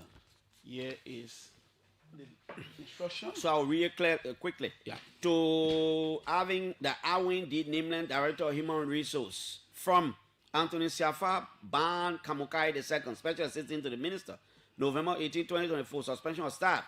With compliments and by directive of the Minister of Justice, Attorney General, you are requested to suspend the Director of Procurement and his deputy, along with the Deputy Director for Administration of the Bureau of Corrections and Rehabilitation with immediate effect. They are being forwarded to the Liberia Anti-Corruption Commission for investigation into misapplication of the disbursement of the medical supplies to the Memorial Central Prison. The suspension will remain in effect pending the outcome of the investigation. You were suspended for a cause. Yeah, but what informed that decision to suspend me? Okay. What I wanted to know. Go ahead. Yeah, so the official suspension letter came from the HR. Yeah, the official suspension letter of suspension. I present my compliments and reference a communication dated November 18 and by directive of the Minister, Attorney General, requesting suspension with immediate effect pending the outcome of the investigation from the Liberia Anti-Corruption Commission for misappropriation of the disbursement of supplies to the Memorial Central Prison. In view of the foregoing, administration hereby serves you this letter of suspension per the outcome of the investigation. So you were suspended on the 18th of November. Yeah. Yep. So let me say this. We have a Deputy Minister for Administration. We have Assistant Minister for Administration. So administrative matters, if the minister cannot handle it, it should be channeled through the people that I just named. So you're saying by directive of the minister, there is nowhere in the communication the minister ever signed or sanctioned my suspension. But however, clear conscience fear no accusation. So I went to LDCC. So LDCC then informed me that the Ministry of Justice sent a communication allegedly that I received $50,000 from Ministry of Finance to buy medication for the prison, and only 900 medication was delivered to the prison. So I informed the investigator. I said, So they were saying you ate $41,100. Yeah, according to the analysis, that's a fact. So I provided my statement and informed the investigator that at no point in time, Ministry of Finance ever paid $50,000 for medication. But instead, Ministry of Finance paid $29,000 for medication on a 60-40 basis. 60% of that money were paid in US that represent $17,000. And the 40% were paid in Liberian dollar represent $2 million at the rate of 183 at the time, the prevailing rate. So when you see in the people metrics, LACC metric, our case is number 26. You see the amount. Number 26. Yeah, you see the amount they accuse me of. Number 26. Ministry of Justice, Prison Compound Medical Supplies. Allegation of theft and misapplication of fund involving staff of the MOJ Prison Compound Health Facility. The money is $50,000. Yeah, I see it. Yeah, so Ministry of Finance got its own financial rules and regulation. Mm-hmm. Vendor money cannot be paid to any. I said the money was paid directly to the vendor, Lucky Pharmacy. Here are the checks. Republic of Liberia, Ministry of Finance and Development Planning, Lucky Pharmacy. This check was paid July 19, 2024. Is in the tune of what? LD a little over $2 million. Yep. Then the other check was paid July 19 on the same day. Mm-hmm. July 19 is in the tune of $17,149.98. Yeah. Yeah. That is US dollars. Yeah. So LACC did their own findings and investigation. Mm-hmm. So the LACC posted on a website that the case was concluded in March 2025. 2025. 2025. Mm-hmm. So that what year? Yeah, get read the caption over there. Okay. So Liberia Anti-Corruption Commission, pursuant to our press release on March 18, in which we informed the public that we will share a summarized report of our annual activity. Please find below a report detailing the cases of investigations that were completed for the year 2024. We will also publish the cases completed for the first quarter in April 2025. These cases have been concluded, though we are currently working with the courts to secure indictments because there is only one court in Monrovia handling corruption cases. The lack of a specialized anti-corruption code remains our primary challenge in the fight against corruption. What am I supposed to see here? Yeah, the case number 26 is our case. Case number 26, let me go back here. All the cases were... case number 26, Minister of Justice, allocation, blah, blah, blah, blah, blah, blah, blah. Yeah, it's still completed. Yes. You see, within the metric, they got completed. Completed, yeah. That was in March, right? Yeah, March. Yeah, but this suspension has... Today, November, make it 1 year since I've been on suspension. So even though the Anti-Corruption Commission investigated and cleared you, yes. Did they give you any clearance? Yeah, I got my clearance. Let me see the clearance. Folks, this is the OK Morning Rush. Bala is here. Okay, the clearance. That the clearance here? Yeah. All right. Please read it. Liberia Anti-Corruption Commission clearance certificate to whom it may concern. This is to certify that Bala V. Yagbo was subject to an investigation conducted by the Liberia Anti-Corruption Commission involving allegation of theft and misapplication of funds involving staff of the prison compound health facility. Upon thorough examination of the facts and available evidence, it has been determined that there is no probable cause to pursue legal criminal proceedings against the said individual. Accordingly, no charges have been filed and the case has been closed. This clearance is issued based on the findings of the investigation and does not serve as an endorsement or guarantee beyond the scope of the specific inquiry conducted. Should new material evidence emerge, the matter may be subject to further review as permitted under the law. So you were clear. Yeah. The facts are there. You were clear. Yeah. So my thing is the special assistant to the minister. He was privileged to have gotten the outcome of the report in March. So, however, was still taking our salary, full salary. So up to June. You say what? However, I say when we were suspended, we're taking full salary. When you were suspended, you were still being paid. Yeah. So up to June, we decided to write the ministry. Because you were suspended in March. No, we were suspended in November. November of the other year. Yeah. So you took November salary, December salary, January salary, February salary, March salary. Yeah. In April now. In June, they block it. But one thing is not about the salary. It's about your name. So we decided to write the ministry quoting the CSA law. The CSA law says if an investigation cannot be concluded within 6 months, the affected employee should be automatically reinstated. So we send that communication to our then Deputy Minister for Administration. So upon receiving the communication, immediately our salary was blocked. Go ahead. So when our salary was blocked, our name was taken off the payroll for July. So CSA said no. You cannot take somebody's name off the payroll without a cost. So CSA put our name back on the payroll in August. So August, our payment was being processed at the Ministry of Finance. Time for it to go for disbursement for us to receive our alike. Anthony Siafa Kamuka used a connection at the Ministry of Finance and blocked our pay. So I said, but wait, why Anthony Siafa Kamuka will be doing this? You already informed about the CSA standing order. But right, we should be beyond our decks. But anyway, we did another communication to the CSA complaining the Ministry of Justice. So the CSA have cited us for a conference.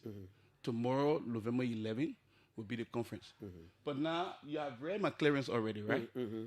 2 of my colleagues who were suspended for the same reason, they have been reinstated. They have been reinstated. Yeah. To their previous original positions. Yes.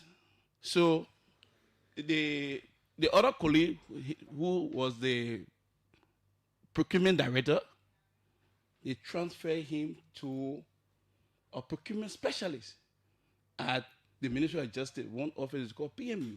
It's a non-civil servant position. Then Siafa Kamuka put her bestie in the procurement director seat. So she is now the procurement director. So I said, but Siafa, oh my God, undue influence and power at the Ministry of Justice. Employee even afraid, they calling him Mugamo. When he come in, everybody hiding from him. What you call Mugamo? Mugamo, they have been a show way back. When the person come in. So Siafa is so powerful over there. Very powerful.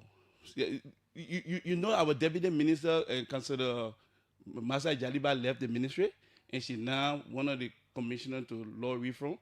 Siafa, they respected the woman.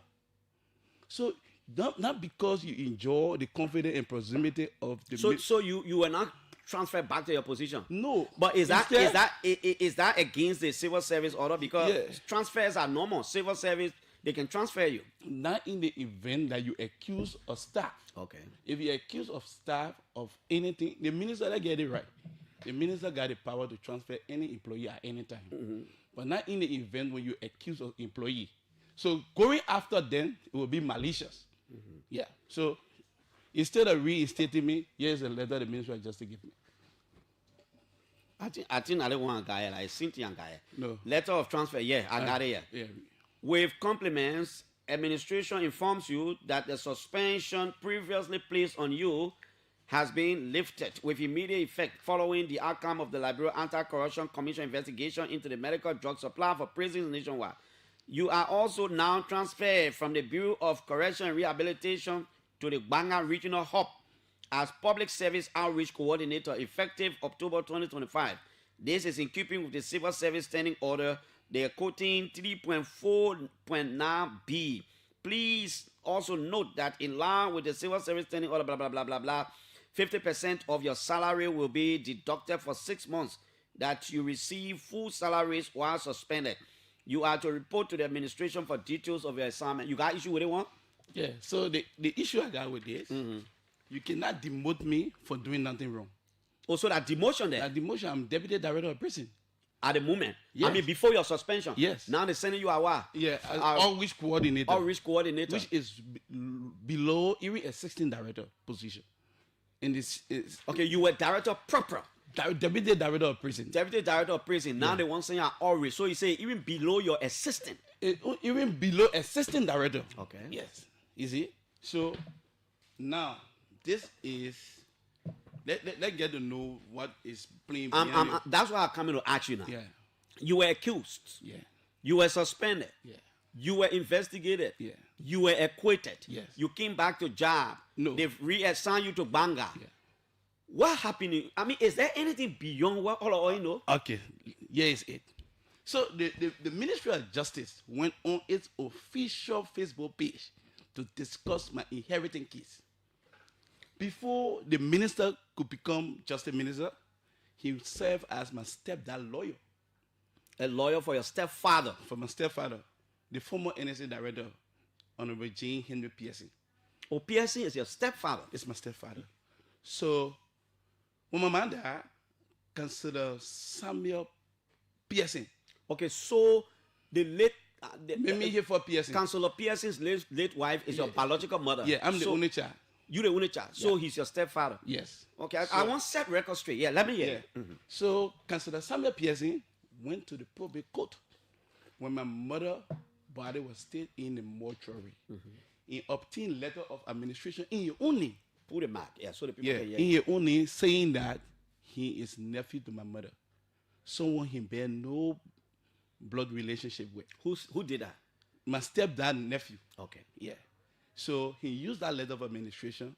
He went to her bank, UBA and LBDR, and withdrew 93,000 and 6 million Liberian dollars, 93,000 US dollars.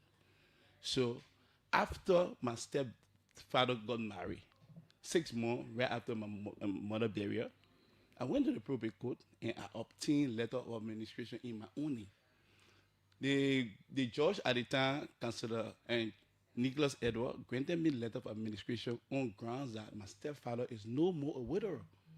So that how I was able to discover that he was married already. Yeah, Remarried, rather. Yeah, remarried. That how I was able to discover that Councillor Samuel Pearson has done this to me. So I saw it to be ethical issue of a lawyer.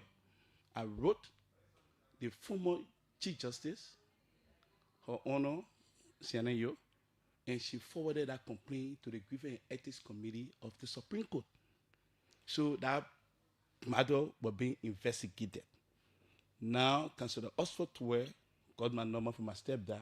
He invited me for a conference. At that time, he was not minister. He was not minister. He was in private practice. He invited me for a conference. I went there. He said, son, the people wrong you. So what I want you to do, I want you to please withdraw the case from the Supreme Court.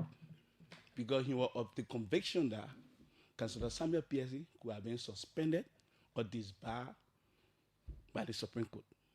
So I said, I will do this because I see you as a father figure, but with a clause that if the Pearson family failed to settle me, then I could refile because I need to protect myself. The same thing I was anticipating that would happen. Right after I withdrew my case, Samuel Pearson was able to go to the probate court to revoke a letter of administration and do proper accounting of my mother's estate. But he went there, he said, I don't have a standing. So I had to refile. The case, when I refiled the case was heard on November 13th of 2024. 5 days later, Samuel Councillor Oswald Tuwe is not just a minister. He suspended me without even asking me a question. Wait. When you refile, it was after 5 days or a week that he became minister. No. So when during the legal battle at the probate court, Councillor, because it took long for us to get just a minister. Councillor Kubokra was appointed, and then later on, Jonathan Masakwa was appointed before Councillor Oswald took office. So within that period, my legal battle at the probate court or at the court was still going on.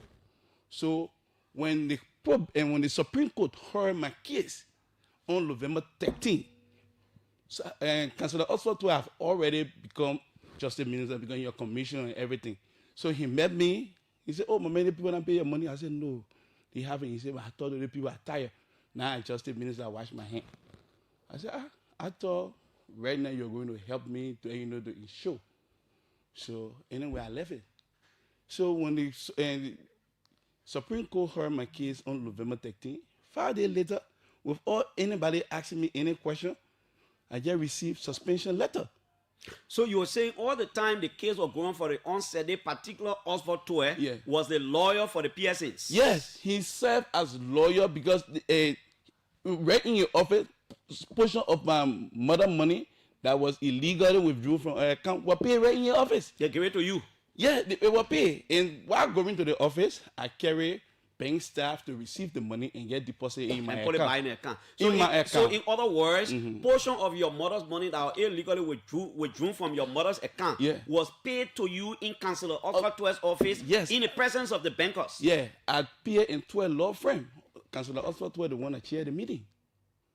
So there is suspension at the Ministry of Justice. Didn't you go on an internal investigation? Nothing. There was no internal investigation.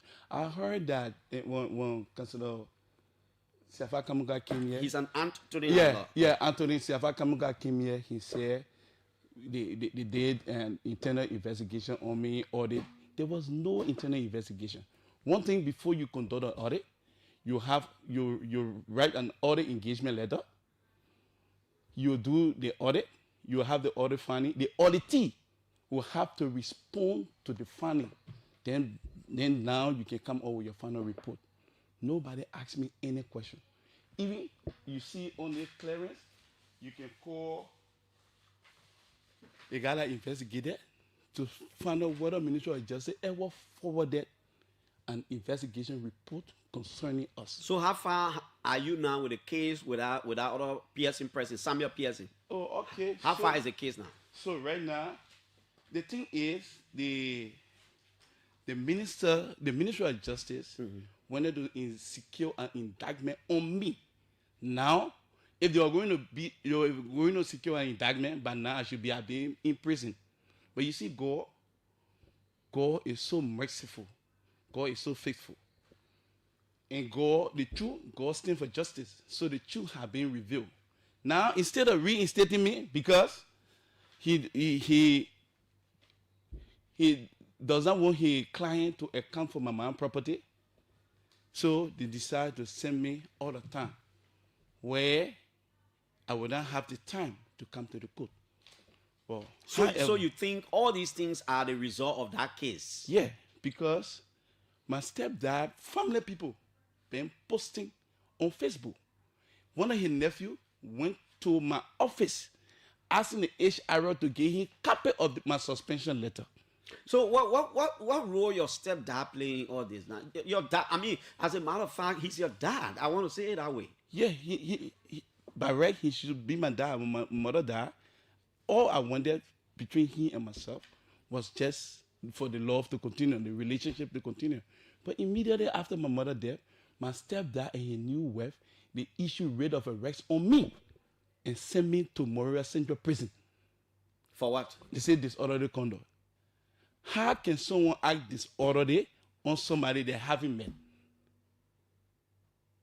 So when I went to the prison, came back, going through the case, my stepdad wife, Mistress Econti Save PSC, she told the magistrate that, it was on ESC.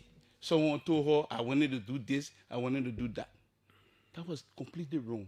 And I was before Magistrate James Gaffron as director of prison. So you don't have problem with the 50% salary deduction because it's a provision of the civil service law? No, it's not. They misinterpreted it. It's not even a provision of the CSA law. No, I think we need to check the law. Yeah, so let me explain that to you. Right?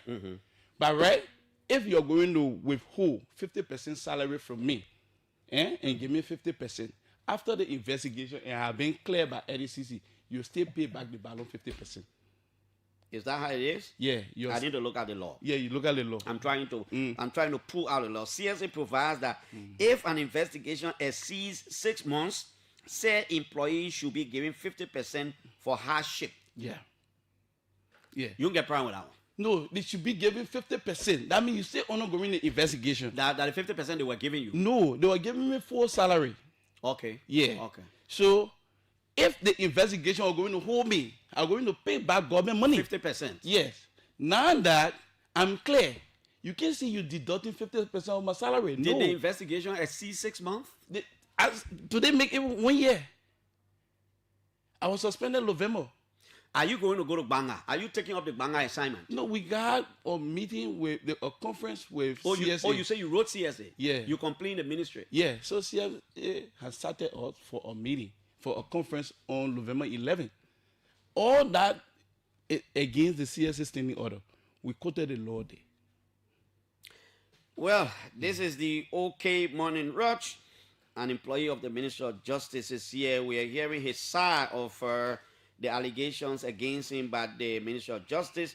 He was accused of wrongdoing. He was investigated. He was clear. But I have a communication in my possession here. September 19, 2024, Mr. Bala Yagbo, Assistant Director for Administrative, I think they want to say administration, Bureau of Correction and Rehabilitation, Ministry of Justice. At the time they were promoting you? Yeah. When Oxford 220, yeah. That your promotion letter okay. at that time? Yeah. Okay. Okay. So all you're saying is, look, LACC said I did nothing wrong, came back. You either gave me my job or you transfer me to similar position. But to send me Banga and reduce me, that's why you think it's wrong. Yeah. That make it malicious. So you asked about the case at the court, right? So, but somebody will say, but the same minister that promoted you, how can he be fighting you now? Yeah, because I also promoted you. Yeah, because when I was promoted, my stepdad got angry. So what has that got to do with Oxford 12? Oxford 12, is the entire stuff that made me to understand that it's because of my stepdad. Let me see the one. This is what the, they want from the ministry ministry Facebook page? Yeah. For immediate release. Yeah, talking Ministry about of my Justice inheritance. sets the record straight on employee suspension and social media smear campaign. The Ministry of Justice is taken aback by the persistent smear campaign against it by one of its employees, Mr. Balayango, arising from his suspension for alleged financial improprieties and subsequent referral to. So, but I think they did this because you were also posting and probably accusing the ministry. So they took on the very social media, issued a press statement, and I think they wanted to get a background. It's a long letter.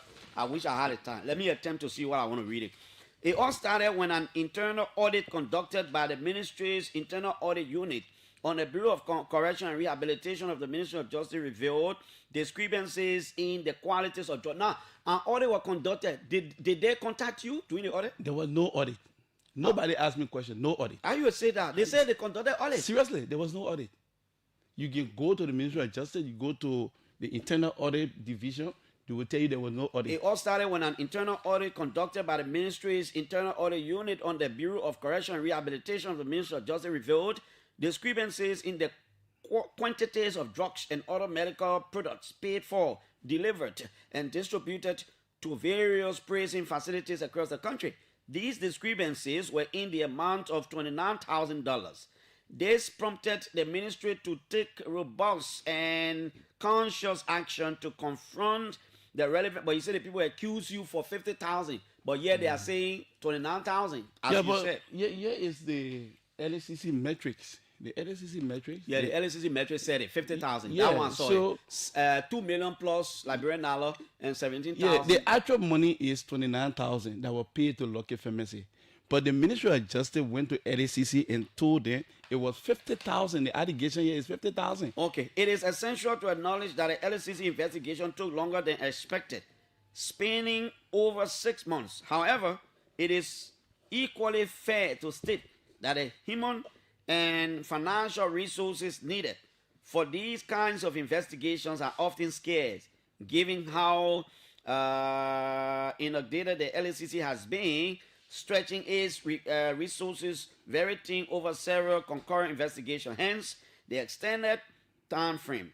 To mitigate this, the staff received their full salaries for the period, even though for the first month of suspension, the CSA should have withheld their salaries and for subsequent payments for subsequent months of suspension. Okay, so your real issue here now is you cannot go to Banga because there is a law. There is a law that says they're not supposed to reduce your position. Yeah, you are safer servant. Yeah, if I were going to be indicted, but now I ordered the ministry. So at the moment, are you going to work? Because I've sent a complaint to CSA, so there's an pending investigation for tomorrow. Since the LCC cleared you, have you been going to work? No, I went there. I was waiting on the Ministry of Justice to call me back to work. Okay. But instead, they reinstated 2 of my colleagues, and now you give me a letter transferring me. So I responded to the letter and copied. Okay. So they calling you back to work was now the assignment to Banga. Yes. But you are insisting that the 2 of your colleagues that were clear along with you were reinstated in their previous positions. Yeah. They are working now? Yeah. Okay. So one thing, sorry for this, the ministry too went to DN News. DN News never even consulted me or contacted me. They wrote the damaging story concerning me about the same transaction, medical drugs. Corruption scanner Hissa Bish as deputy director faces suspension over bribery and misconduct allegations. Yeah. Okay, let's listen to Liberians. Now, if Mr. Siafak, unfortunately, Bala, I don't know whether you were listening at it, but you didn't call. But if Mr. Siafak Kamukai is listening, he can call us. If the spokesperson from the Ministry of Justice is listening, he can call us. We have the numbers. We'll pick up their calls. If you have anything to talk about that Bala said that is not correct, you can call us. Until then, 0777 700 995 555 995 995. This is the morning rush. Good morning. My brother just called our radio man. Yeah, you cut the radio off. Good morning. Yeah, good morning, Clarence, Piso, Jackson. Good morning. Let's hear you. Yeah, Clarence, this is the voice of Sabu Rasta. Piso, I'm joining the unique conversation for point 4 to be specific on geographical location in Zimbabwe. Okay. Look, yeah, Piso, I'm the politician, or pastor. I'm a pastor, so I just want to remind Brother Bala Nyanko in the studio. And I also want to thank you for bringing Bala into the studio. Look, Clarence, God said in the Bible, in the book of Galatians 6:7. Piso, he said, be not deceived, Clarence, you are in the studio. He said, be not deceived, Clarence, because God is not mocked. But for whatever a man sows, the Bible says, so shall he reap. You know, what we sow 2023 is what we reap. And me, I'm not flabbergasted. Because, Piso, the Bible makes me to understand in John 10 that Clarence, the thief came to steal, kill, and to destroy. You know, this government has come to steal and bring people money and to what? To keep all in starvation and to destroy our country. No, Clarence, the issue of fact, taking people off that job and bringing incompetent people into the system. No, Piso, it needs to stop. Okay, let's hear you too. Hello? Can we hear the other caller yet? The other line is giving us some problem. Hello, yeah? Hello, okay, FM? Yeah, live, you are. Yes, yes, thank you. Piso, my name is Peter Paul of Cardwell. All right, Mr. Paul. So let's take in a worst case scenario. That guy and he stole the money, but then it was an up and out scram with Lucky Pharmacy as instead they paid to Lucky Pharmacy. So what action the Justice Ministry took against Lucky Pharmacy also, because that was the approved vendor. Lucky Pharmacy is the approved vendor to carry on the purchase of ourselves. So the Lucky Pharmacy and this individual, they could now to dupe the government. Okay, so you were saying in the worst case, if it was established that Lucky Pharmacy and the guy was the pro duping, what did they do to the Lucky Pharmacy? Yes. I'm sure they wanted to punish their own. And I don't know, leave the Lucky Pharmacy out because he stole the money. Allegedly, he misappropriated the money. No, but he's saying that the money was deposited directly to Lucky Pharmacy, Tony. And I read the checks. They're not giving him money to go and purchase the drugs.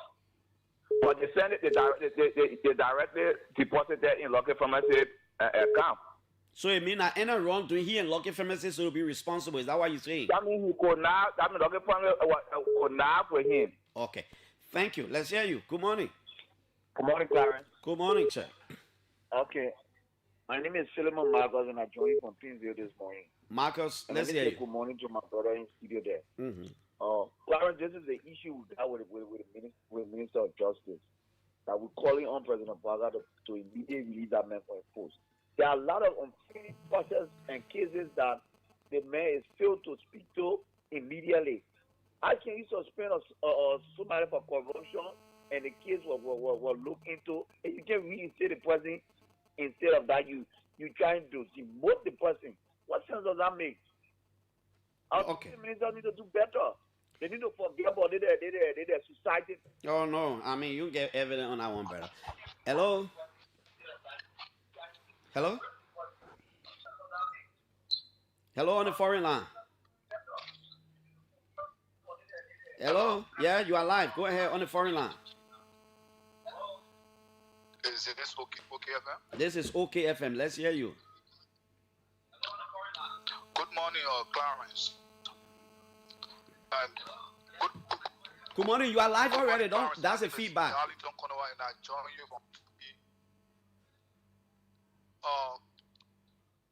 Clarence, let me say good morning, Bala. I've been knowing Bala from EMB University.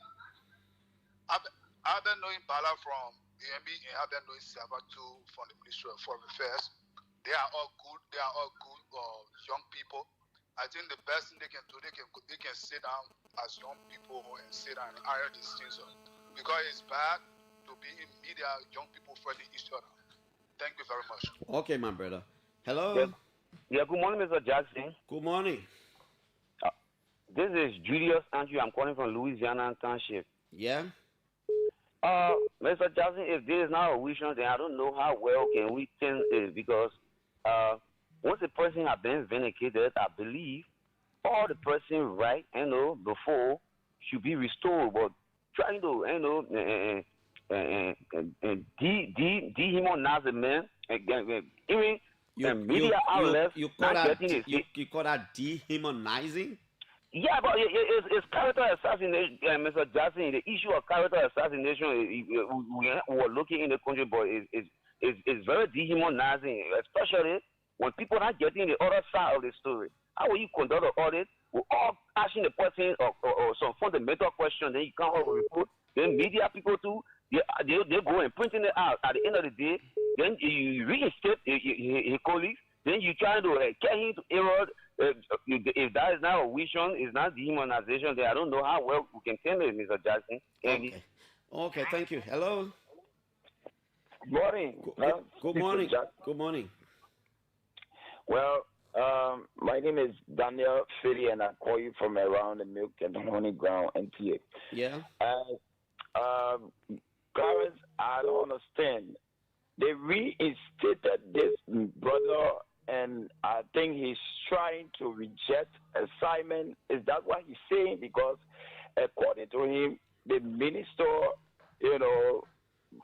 like for him, like on his side, but then his stepfather, through his stepfather, then the minister wants to step on him. Is that what he's trying to tell us? They reassign him, but he said the reassignment is a demotion for him, and considering his current position at the ministry.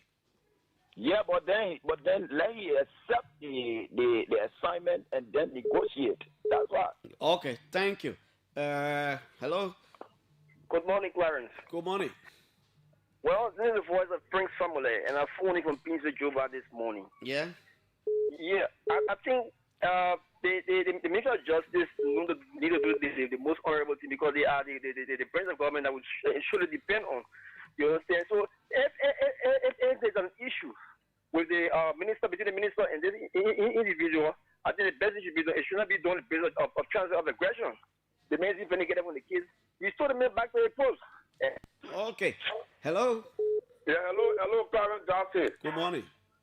I'm Fast Command. I joined the fascinating discourse on the canopy of the United Party Intellectual Bureau. Yeah. Going to adopt him, I got enough message in relation to the topic being discussed. Yeah.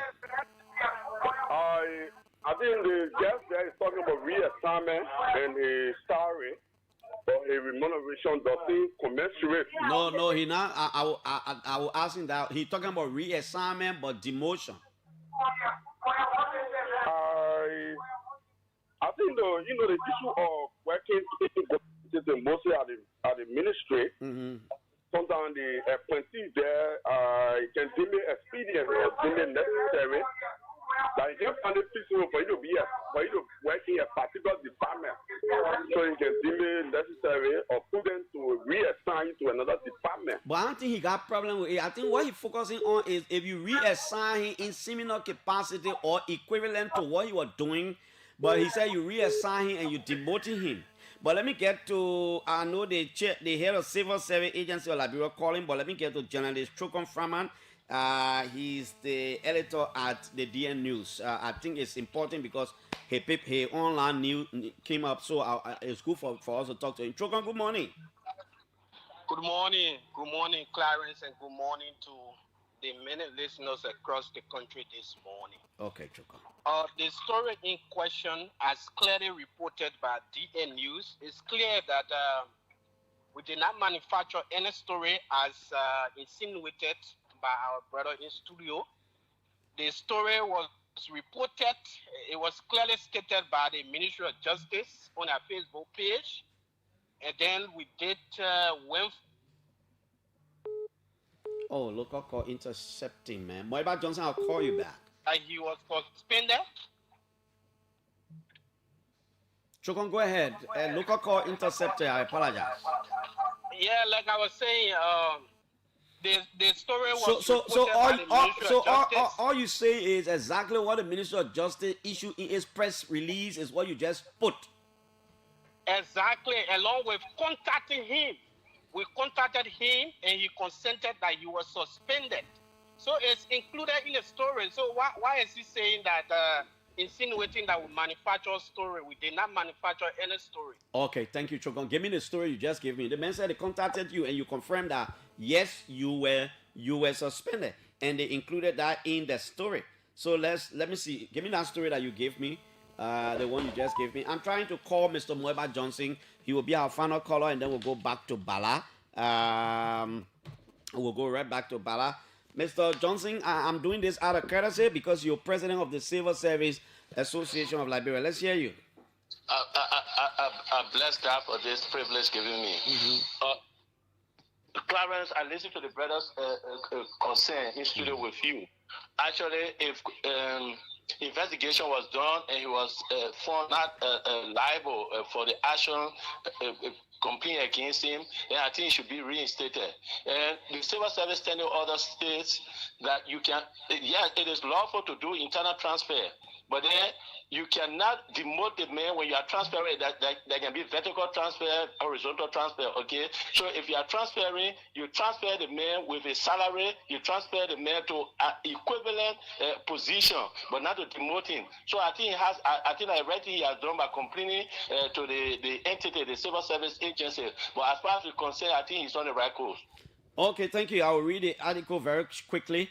Corruption scandal hits Saul Beach as deputy director faces allegation over bribery, blah, blah, blah. An investigation by DN News Liberia has uncovered serious corruption at the Memorial Central Prison. Bala Yango, the deputy director for administration prisons, has been suspended after being accused of stealing over US $24,000 intended to purchase essential medical supply. The new Liberia investigation revealed that during an internal audit, these acts were confirmed by Fadila Sugar Kwadia, the suspended medical coordinator who reportedly refused to participate in the corruption. However, Kwadia is also on investigation for allegedly accepting bribes from prisoners' families. According to inside sources, Yago hired a friend, a former Ministry of Justice employee, now with the Liberia Anti-Corruption Commission, claiming that Justice Minister Tue wrongly suspended him in November 2024 without following proper procedures. He stated that the Anti-Corruption Commission found no missing supplies and that the approximately $29,000 was paid to Lucky Pharmacy backed by the railroad notes. He also stated that the salary for July, blah, blah, blah. However, reports indicate that Yango has been receiving his salary during the meanwhile the minister. So yeah, I didn't see any place where they contacted him and besides that they say their investigation. They were not referencing the Ministry of Justice's press statement. Yeah. Now, let's hear you. You're hearing the different views from the public. Yeah, so let me say something because they just mentioned Federa. So 9 months with him on suspension, the medical staff called me, telling me that the special assistant to the minister sent for her in the office, coercing her to lie on me. I said, Federa, I will not listen to you because this has been 9 months. You should have told me that ever since when he called you in your office, telling you how he will increase your salary and what have you. I said, you should have told me ever since. So don't come tell me now that Anthony Siafa Kamuka sent for you, coercing you to lie on me. Because one thing, I know that clear conscience fears no allegation. So like to the DN News have never contacted me. Even when I went to the court, I said I will issue a writ of arrest on them and I will even sue them for damages. You get read a story on a young man without even asking his side. So one of the guy that wrote the story, he said because he saw what I wrote on Facebook, so he get went and took from in what I wrote on Facebook and said, oh, I quoting Mr. Bala Yabo. There was no internal investigation. Nobody asked me any question. Do you still want to work with the ministry in that position, your previous position? The law is the law. Let the law uphold itself. The Ministry of Justice is there to enforce the law. So whatever the law say, that's what I will follow. So you look forward to tomorrow's conference at the Civil Service Agency. Yeah. Whatever comes from there is what you're going to follow. Yeah. Okay. Bala, thank you so much. Wish you well. It was good to get you so that the public will also hear from you because Siafa mentioned your name last week. Thank you so much for coming, man. Yeah. Thank you too. It's an honor. I look forward to a better relationship. Okay. Bala Yagbo was here. He's an employee at the Ministry of Justice. He said tomorrow they are going to the Civil Service Agency because he was transferred to the Banga Regional Justice and Security Hub. But in his opinion, that is a demotion. He's a deputy director, and you can't send him over there as a coordinator. It's not anything. Okay, correct. Let's take a break. We are waiting. Councillor Edwin Clarence, the head of the Liberal Asset Recovery and Property Retrieval Task Force. My name is Piso. We're coming right back. They change their mind when they give their time. They change their mind. What kind of people they so? They are freedom fighters. What kind of people they so? They are freedom fighters. You freedom fighter, you raping our women. They are freedom fighters. Freedom fighter, you killing our children. They are freedom fighters. Freedom fighter, you destroying our country. They are freedom fighters. Ayo, ayo, ayo, ayo, ayo, ayo, ayo, ayo.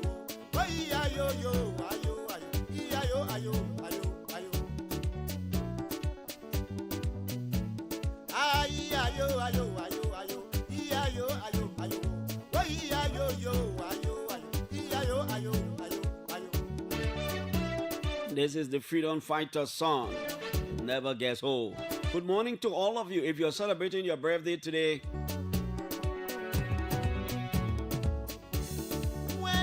we'd like to say happy birthday. If you're in a sad moment, we say God is in control. Like the Puelos family, Timothy Puelos, for a particular reason, big brother. I know you are home and you are reflecting on what today may have been or could have been. But God is in control, big brother. Let's hope to get Councillor Erin Clarence here very shortly. We will not temper with talking about indictments and the cases in court, but generally, we want to hear some things from him. Beginning tomorrow, we'll start to look at the draft budget, the 2026 budget, in the tune of $1.2 billion. First time ever, I'm told. In the coming days and weeks, we'll invite people with commanding authority in that area, maybe from both the government and opposition, to come and talk to us, share their respective perspectives about the budget process. I see most of these universities incrementing budget. That's a good thing. Bond Technical College, BWR, Lofa University, and all these people.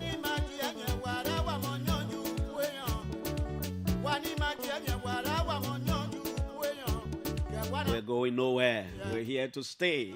We're here to serve you. We're humans. Make mistakes. The greater good of the public matters a lot. One more freedom fighter. One more freedom fighter. One more freedom fighter. One more freedom fighter. One more freedom fighter.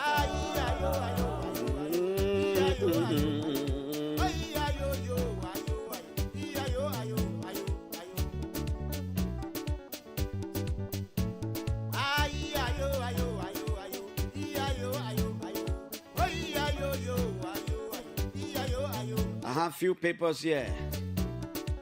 Fact checks. The fact check news.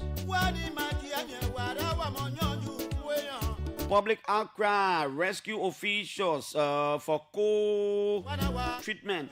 Too mean to serve. Liberian slammed rescue officials for co-treatment. They say the men are mean. They don't say the people say we are mean. On his status of health, we have break silence.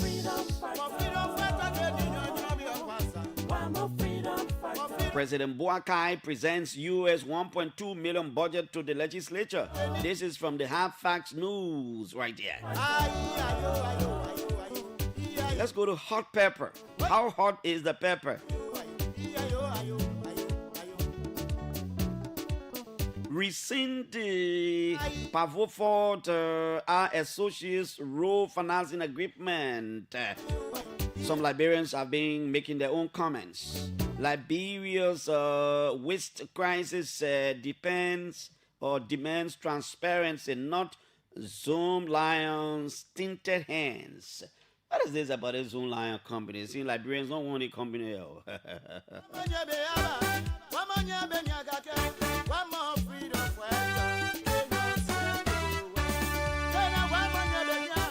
have the independent probe. Is that the probe?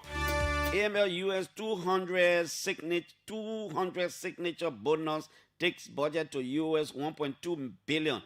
They're talking about 200,000 or whatever, but I only seen 200. Weah is alive. President Weah is alive. Let's wish him well. He's our former president. It could be you now. But when they keep their crime, they change their mind.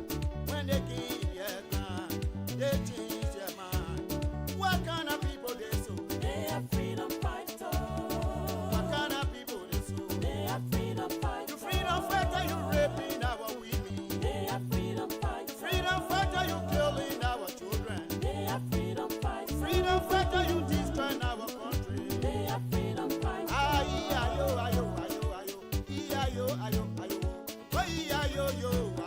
True multiculturalism. A Ugandan born, now elected mayor of the largest and most influential city in the world, the Big Apple, New York.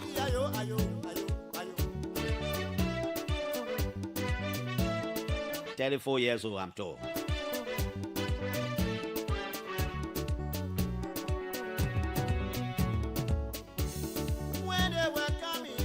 $1.2 billion budget.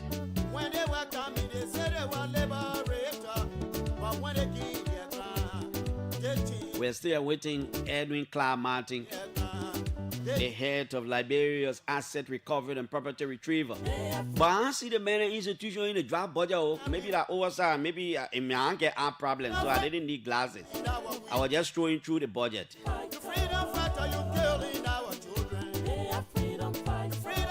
We'll reach out to the Ministry of Finance first. I'll bring them here. We'll talk about the budget process and some of the changes and improvement and allotment. Then we can start bringing other people. I'll reach out to Finance to send somebody. Let's talk about the budget process, and then we can start bringing people.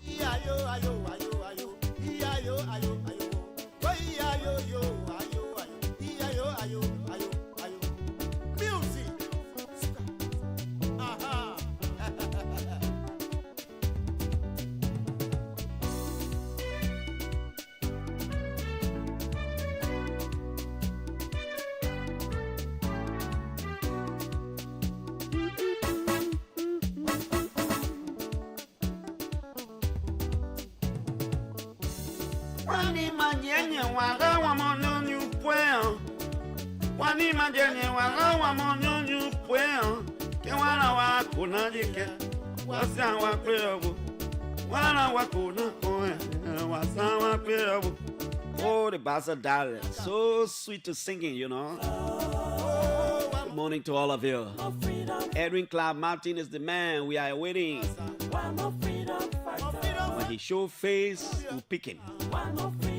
Until that time, freedom fighter.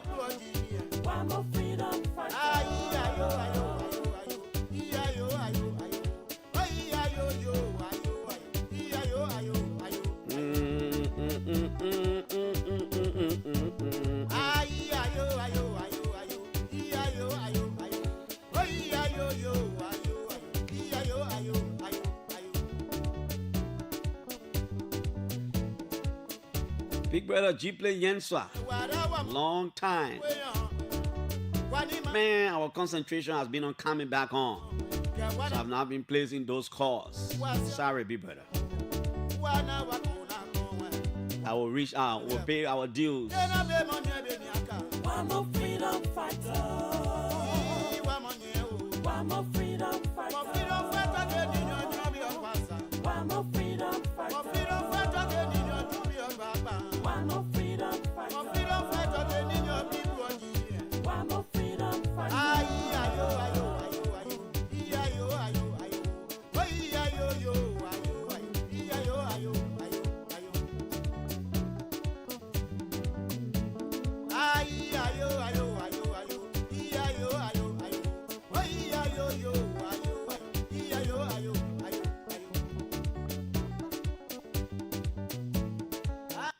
Okay, welcome back. We are still waiting Councillor Edwin Clark Martin.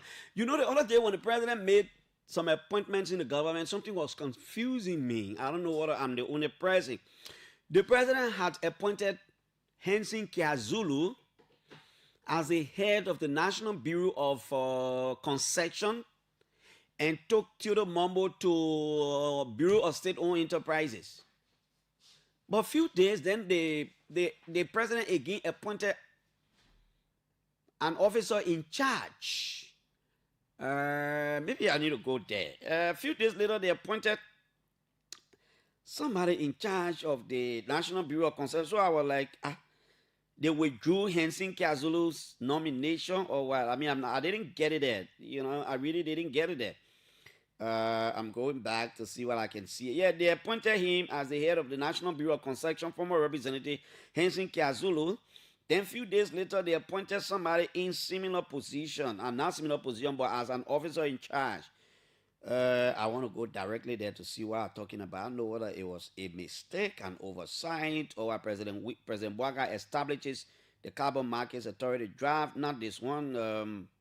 President Bwaga suspend LTA contract. Yeah, a lot of things have been happening, you know, while we were off the radio. President Bwaga meets Emmanuel Macron. His Excellency the President was in France there. President Bwaga departs for an official visit to France. I think it was, let me see the one.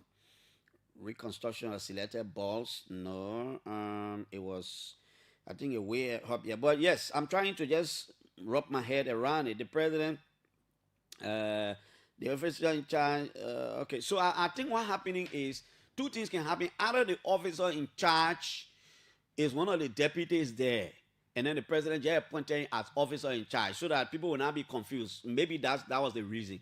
Yeah, because I was like, why are they nominating Hensin Kiazulu as the head, and then few days they appointed an officer in charge? Then I realized again that, yeah, maybe the person who was appointed an officer in charge is currently the deputy or one of the deputies. So now for the president to just leave the vacuum, because sometimes these agencies got more than one deputies.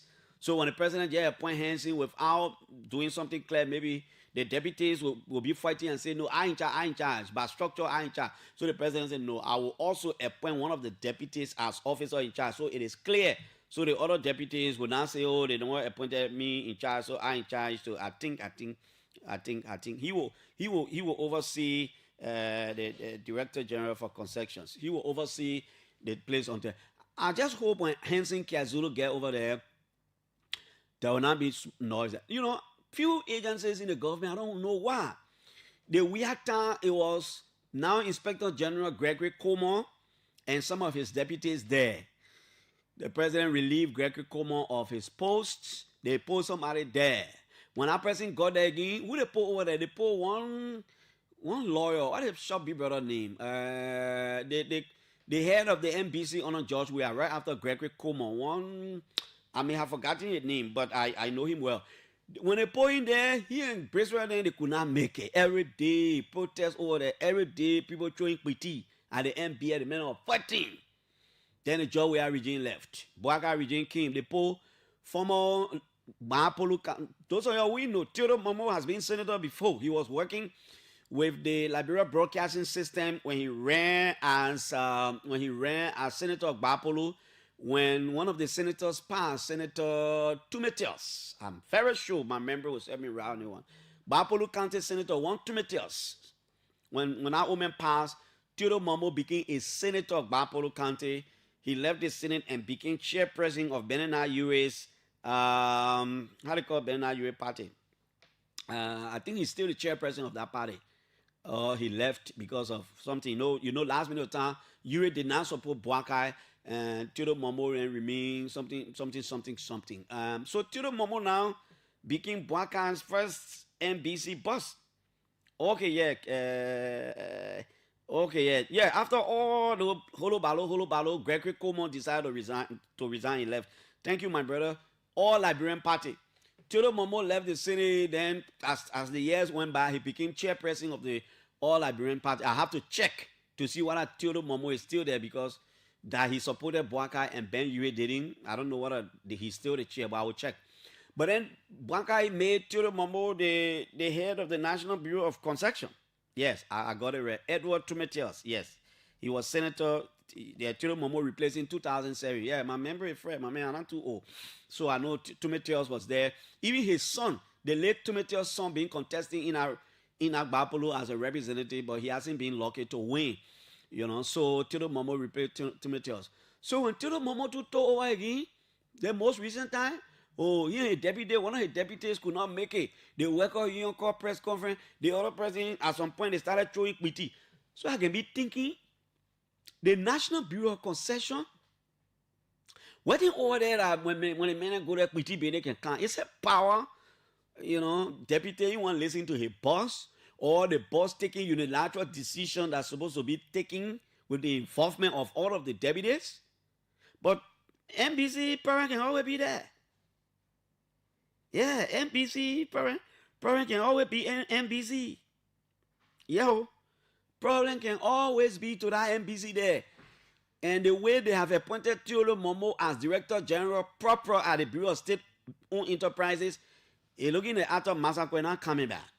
Arthur Masakwe, the people are left on that place soon because Arthur Masakwe, the campaign, So let's wait and see Henson Kazulu's subsequent confirmation by the Honorable Liberian Senate. And that will be followed by appointment and commissioning by the president, and then he takes over there. Henson Kezulu have been former controller general of the country before becoming a representative. He was controller general. So let's see how it works. I hope he will be able to restore sanity to the NBC, because our NBC there hold the men for damn it. President town by now, it will be easy when the men are ready to do it. Say nobody enter in the office, my man. The men can say nobody enter in the men can be cussing the men. Throw it with tea, go there. I don't know. Erin Clark Martin supposed to be here, but now I don't know where the Clark Martin is. So we'll take from the top, One more freedom for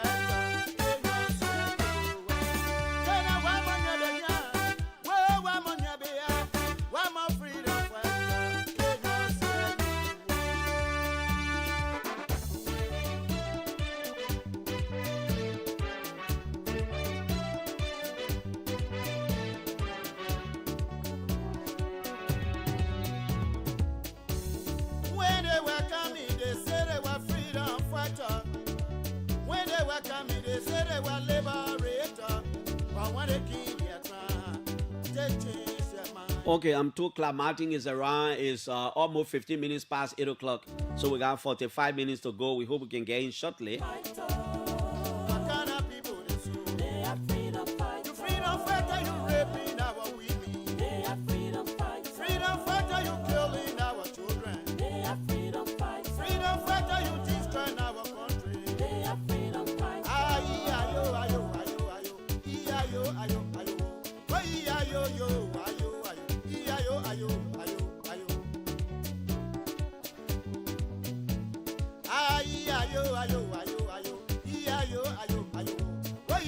The man bearing the Clark Martin name is already here in our studio.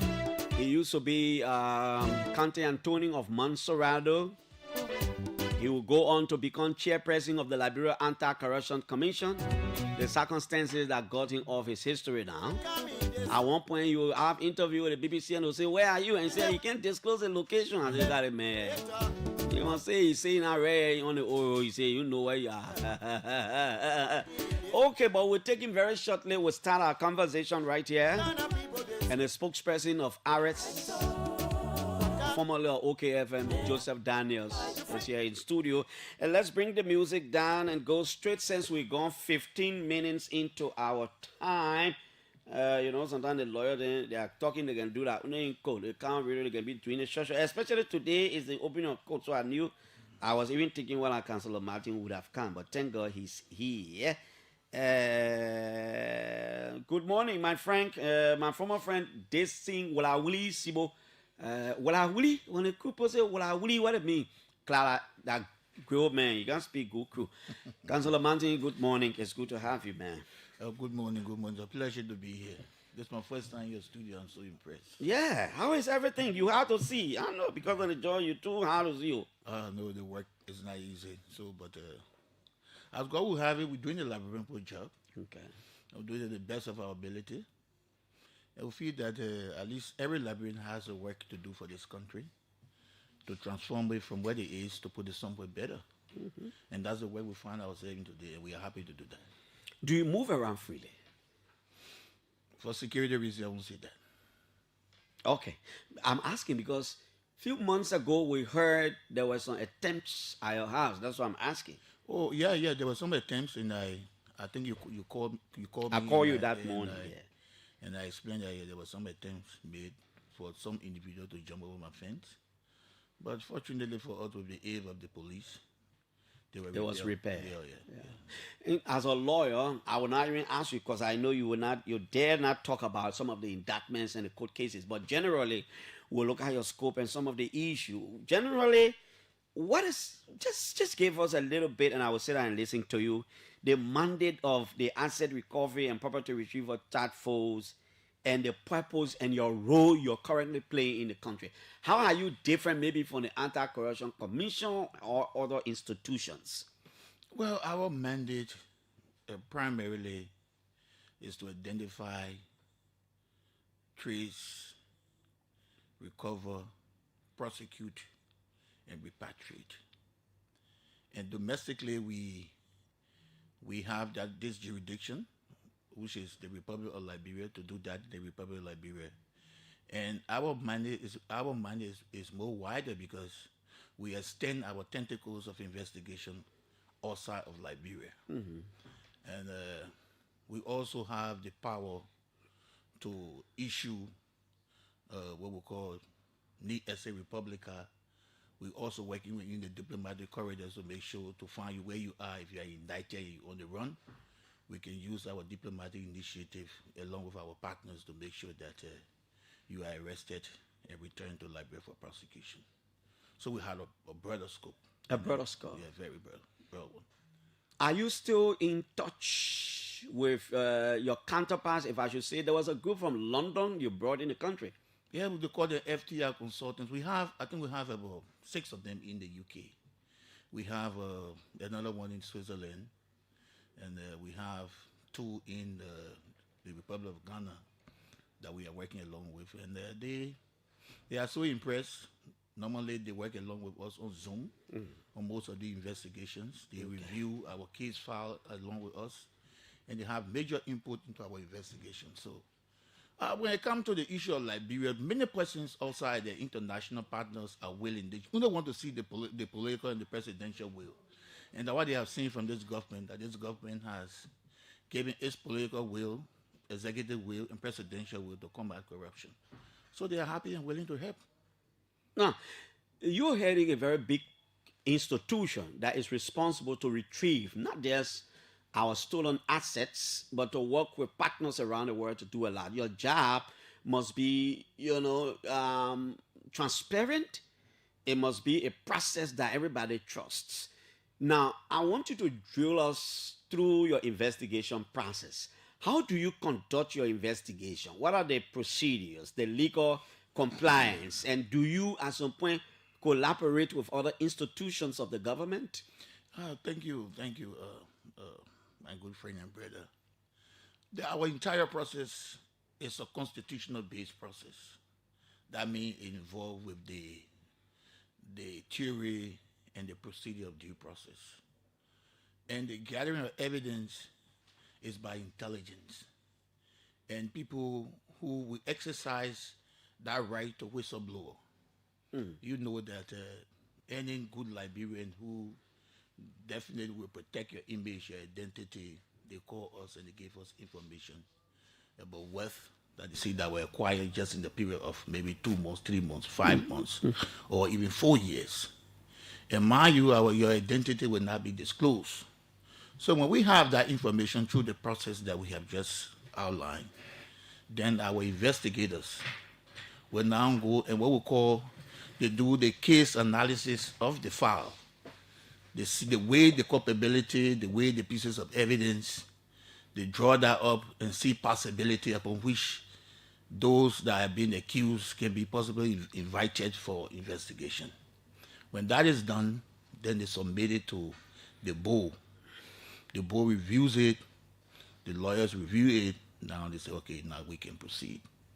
Then we send to you invitation letter for you to come to us to answer a few questions. We normally will not say that you have been indicted and you committed criminal act, but we say come and show to us the role that you play in this matter that is under review. So sometimes they say, well, the lawyers will exercise the right to remain silent. And when you have sufficient evidence, you can proceed to court. We gave you another opportunity and write again to you and say that the matter is not about you not exercising your rights under the Constitution. But what you need to do is that come and let's have a discussion and show the role that you actually play in this matter that is subject to review. A right for the second time insists that you're exercising your constitutional right. Then the pieces of evidence that we have that we believe they are culpable and to hold you, then we use them in our investigation. And we also go through other court proceedings to acquire documents and this thing like that. But mind you, by and large, we are working because if you read our executive order, the president authorized other institutions to work along with us. And then we have the GAC, we have the FIA, we have the LRA, the Liberian National Police. So we write them and we ask them to second some people to us that will serve as investigators. So in other words, at your level, at the level of the asset recovery, you do due process. Due process, strictly due process. Without naming any individual, are there evidence of instances where you've invited people, you've heard from them, and you've seen no probable cause and you let them go? Definitely. I think of all the 3 investigations that we have had and that we have drawn up indictment, there's several persons. Okay. Several former high-profile persons. We send for them and we see that the evidence, although some of them came and said, look, I'm not even making statement. I will exercise my right to remain silent. But when we go down the line and see the case file and see some of the pieces of evidence that we have acquired, we say no need to indict the man. Let's let him go. And we let him go. You let him go? Yeah, definitely. Because the evidence must be strong enough, it must be weighted enough to make sure that when you appear before the grand jury, because the first stage, we will have confrontations before the grand jury. When you appear before the grand jury, the evidence is not sufficient, you may not get a true bail. That will be a bail of Imno Ramos. So based upon that, and we don't want to use it as a base to say, oh, Arab is witch hunting. No, we don't. Once the evidence is not strong to who you will leave you. So have you forwarded people to court to on the basis that they appear before you and the evidences are so strong and you let them know that, look, based on our investigation, we're inducting you. The evidences are strong. No, we don't inform you. Okay. We don't inform you that you will be indicted. You appear and we see the pieces of evidence, it's weighted enough, and we see the chain of custody. Because in criminal investigation, the first thing you need to do is to see the chain of custody, the sequence of the commission of the crime. And you see, and you also look at the conspiracy factor. The conspiracy factor, that means those who facilitated the perpetration of that crime along with you. So those are the things that we also look at. And once we look at these things, we review them, and they are tangible cause for us to go to court with you, then we indict you and go. Okay. Now, there's this public perception that you're too slow. Your investigations are slow. It's taking all of our time. How do you respond? Clarence, you know, criminal investigation and financial crime investigation, those are not immediate things that one can do. Especially when it comes to the issue of financial crime, there are several layers, especially with the crime of money laundering. Okay. It has several layers. It has several layers because the actor who commits money laundering does not do it alone. The first thing he does is that he will go and establish a syndicate. In that syndicate, you will have someone to conspire with. You will have someone to facilitate with. You don't see him directly in the main action of the crime, but he goes on the ground and acts from the back.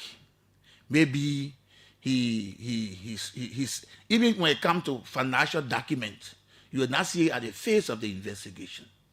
It's far way below when it comes to the withdrawal now of the proceeds of the crime, which is the money. That way you can track them.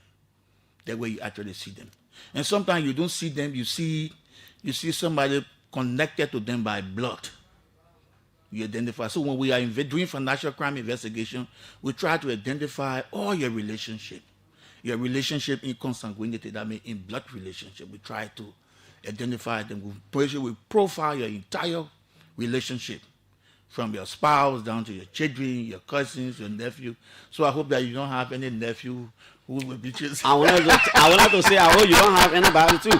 And what do you do in an event? One of you on the ball is conflicted. For example, somebody inducted is close to you, is close to your spouse, is close. What do you do? We have not had the nature of that, but I would say it's hypothetical. But sometimes we say that we ask you to recuse yourself. To recuse yourself. Yeah. Without naming anybody, what's the total number of cases you're currently investigating? And do you investigate cases in the private sector too? How? Yeah, we go down to the private sector because what we notice, because normally what happened in the past and what may be happening now, we don't have the evidence for now, is that private institutions that obtain contracts from government and with the basis to do a piece of job in performance of that contract. And at the end of the day, you realize that the contract is procured, the BOQ and everything, the bill of quantity, everything to do the contract design is there. And you will realize from the payment terms and banking record that that private entity have received money and did not perform the contract. So they'll have to come to us and answer questions. We got several of them in the rule contracts now. Really? Yes. What rule? All our rules. All the rules. All the rules, yeah. All our rules that they will take the money and they won't do the work. And what do you do to counter perception of political bias and witch hunt? There are people who think that you're biased. You're witch hunting people. A particular regime is what you're focusing on. Yeah, but the last time I was on when we released our second indictment, and I had a press conference, I said we even looking at cases 10 years before. So that and you know by tenure, a government has 6 years constitutionally. Mm-hmm. So if we say 10 years before, that means we are not looking at cases only within the 6 years tenure. We have cases that we also look at from that period. So, Patrick, this quote-unquote witch hunt... Clarence. Sorry. It's okay. And Clarence, this quote-unquote witch hunt, I think people use it as a means to escape prosecution. You think so? Yes. People want to dwell on the sentiments of the Liberian people and say, oh, the witch hunting me, the witch hunting me. And I want to just disabuse the minds of the Liberian people that this is not about witch hunt. If this matter about witch hunt, that people that we investigated from the past immediate government, we drop them. Key ministers, we drop them. Key directors, we drop them. When we're doing the rights investigation about the $500,000 rights from the Saudi government, there are some key people that we didn't find evidence on, we drop them. There are some active politicians in the country that we invited. When you drop them, why don't you make it public? When you are inducting people go to their homes, police is there, all those things. When you drop people because of the lack of evidence, why don't you make it public so that the public will have trust in the work you do? Yeah, okay. Let me just give one scenario. The last investigation about the Ministry of Foreign Affairs, we didn't see any evidence that the whole minister came here. He was invited. He went to us. We didn't see any high core evidence to hold him for the conduct of what the company and his... So you mean the reconstruction? Yes. The foreign ministry. We didn't see it. There was no strong evidence. So you're dropping? We're dropping. We're definitely dropping. Maxwell came here. We're dropping. But in the rest, the $500,000, we saw sufficient evidence to hold him. So if we were witch hunting and we had opportunity to investigate Maxwell came here and say, okay, we indicted him in the rest, we are now going to indict him again in the so one held him, one did not hold him. Now we see the issue of Mr. Sawyer.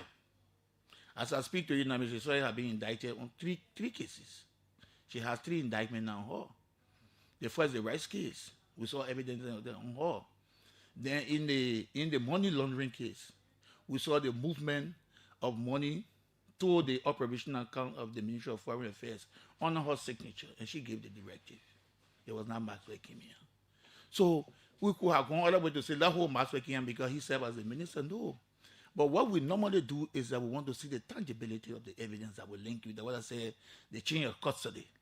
Once the chain of custody can establish your connection by tangible means, can establish your connection with weight of the evidence, then we hold you. But we don't move on to say, say, oh, this man, our minister, this man, our minister, that. So you're holding. No, we don't do that. Clam, I think you can do all you want. You can indict all you want. You can conduct due process at your level all you want.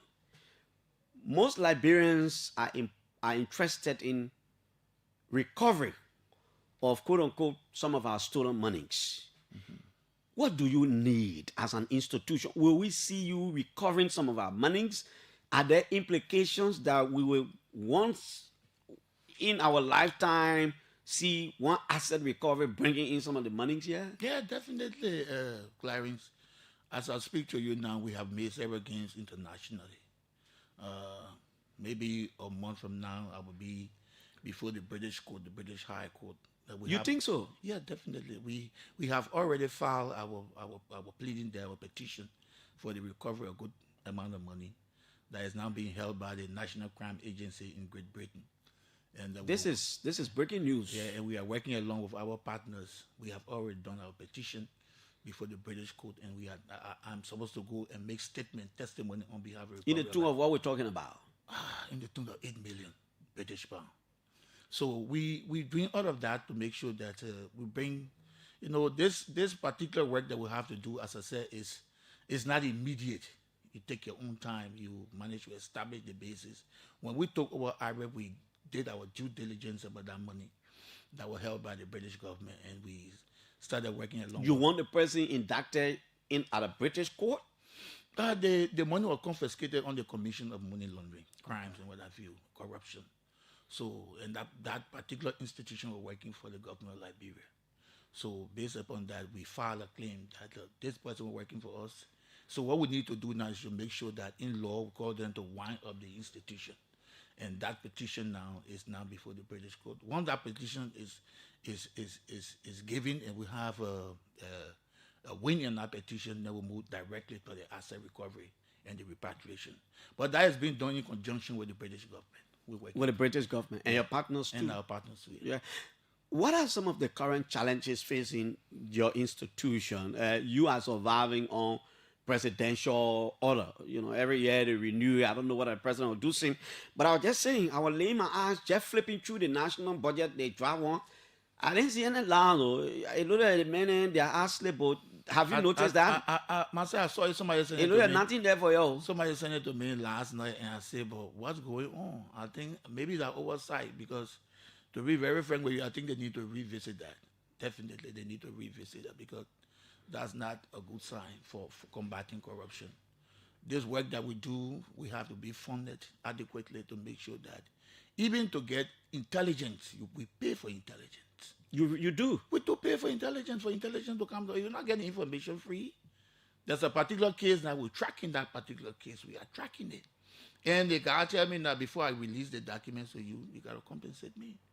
So to get sensitive piece of documents, even if the man say, look, give me $3,000 or give me $4,000 or give me $5,000. Once you know that particular evidence is linked to the proceeds amounting to $5 to $6 million, you have to go for it. So for us to get evidence, it's not free. Most of our evidence that we procure, we have to talk to people. The witnesses come to us and say, look, I need this, I need that. You have to. Evidence gathering is not, even in the great United States, it's not free. Nobody come to you and say, I have the evidence, it's the person that committed the act, and they hide in the social place free. No. They want something in return. So what we are saying that we're asking the government to revisit our budget line to make sure that we are adequately supported in terms of logistics too. We don't have a car. We don't have cars. And I don't see you with a single car. No. Am I correct? No, we don't have a car. So how are you working now? We got all cars that we manage. We use your own cars? Yeah, we use our own cars. Sometimes friends and good. But because probably because this is not permanent. Well, I think the successes, the efforts, and the gains that we are making, I think government need to revisit itself and make sure that they pay attention to us, because Like I said, this is a strange phenomenon in our Liberian politics, asset recovery. Unlike other countries like Nigeria, Ghana, our neighbors, Sierra Leone, you see, it's working, it's effective. Because these government pump in millions of dollars to make sure that people bring good results. There is a perception too in some quarters that you have been told not to indict, quote unquote, people who are in bed with this regime. And recently, during your press conference, you said, you named 40 persons. I mean, you said 40 persons were being indicted. Do you care to name them? The indictment is a public record. Some of the names, I can't remember them now, but it's a public record. You can go on our website, our webpage. You see. Oh, it's on your website? Yeah, it's on our website. You will see the defendants. In the event, some of these people who you've indicted are currently placed on board of trustees of different government institutions. Will you write the executive to withdraw them from those boards? Yeah, like we made recommendation to the government. We are also going to write the Minister of Foreign Affairs too on the issue of the indictment of Pamela Anita Jala. I understand she's serving as one of, I think, some secretary with the U.S. Liberian Embassy in Washington, D.C. We also made recommendation to the government of Liberia on the awarding of contracts to MDMT, because we can be in court prosecuting you and you have the opportunity to obtain proceeds from the government of Liberia and come back to us to fight. So because corruption fight back with heavy force, the government cannot equip an individual that have been indicted or institution and pay that institution huge sum of money and come out to openly challenge and fight us. We have to neutralize you in any way possible that we can. So our team and spirit that we take out there is to make sure that we stand prepared, because this thing that we are involved in, Clarence, is highly risky, to be frank. It is. It's Now, highly risky. criminal investigation is tactical. It's professional. I mean, it's no small thing. You don't want, a situation where you keep going to court and people beating you.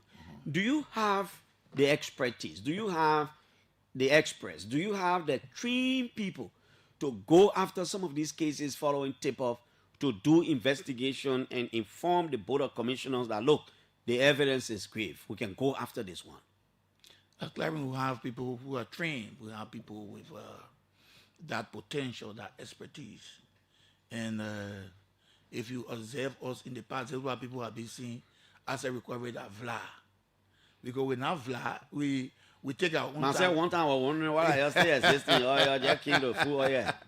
We exercise due diligence, and due diligence is the conduit upon which we normally conduct our investigation, because we got to make sure that the expert that we have, and that what I said, we are not doing this thing alone. We are being supported and aided by our foreign partners. They also, through email transactions and WhatsApp messages, they review our pieces of evidence, look at them, and even identify some of the countries that we have people hiding personally, that quote unquote trying to escape and hide some of the wealth. We also know the countries that they are in, that they are hiding. We also have a tip of the banking, the foreign banks that they have those wealth stored. We already have a tip of that. Have you been able to? Yeah, go ahead. And that is not done by us directly. It's not being done. That information, intelligence, being provided by our international partners. Have you been able to retrieve any government stolen vehicle, by the way? That's a good question.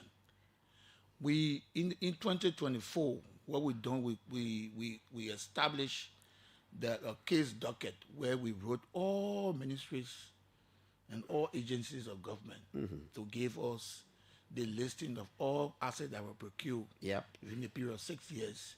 And they will also that chart also had the asset illegally taken, asset illegally given. That may have to go through the General Services Agency.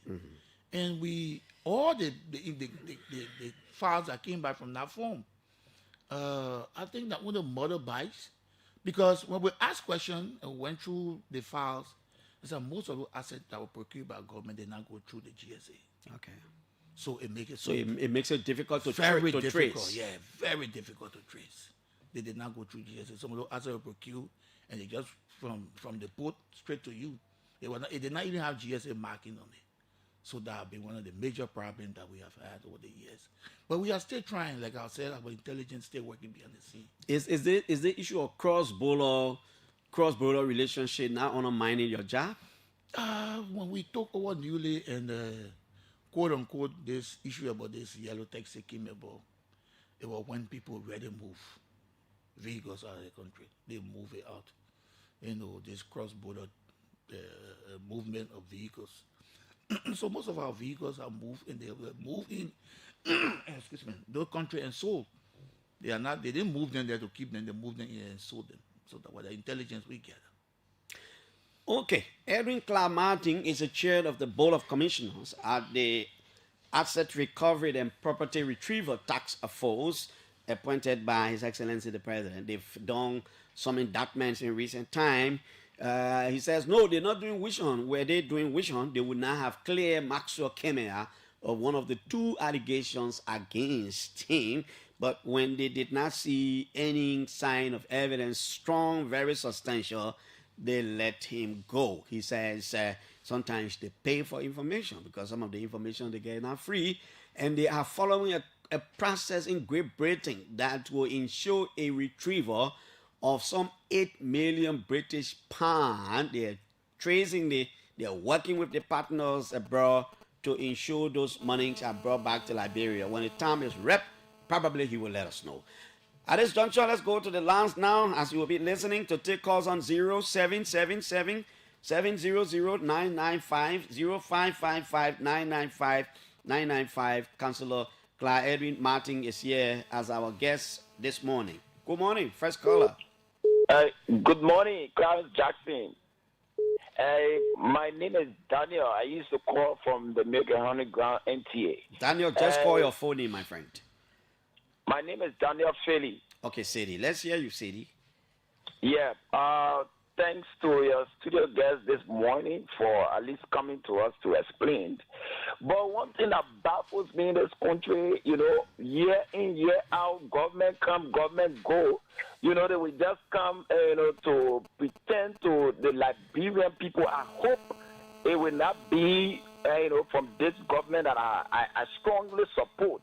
Because every time indictment, and we are not seeing action. Look, we the tiny people, we call, people call tiny citizens, tiny UPS. We are the ones that can carry the information around that the grab so person is about to prosecute them. And when this news spread around, people have the hope that people will not go in impunity, in this country. But all of a sudden, the people will go and have meetings. Oh, my man, when you prosecute me, it will be something next. The next time I come out of power, this and that, all these things. So I hope that Honorable Clark Martin we prosecute everyone that will be from part of any. Thank you. Let's take this call from North Dakota in the U.S. Hello. Good morning, Clarence, and good morning to Edward Clark Martin. Good morning. Just that you are low. My name is Jacob Cotton. Are you getting me now? Yeah, go ahead.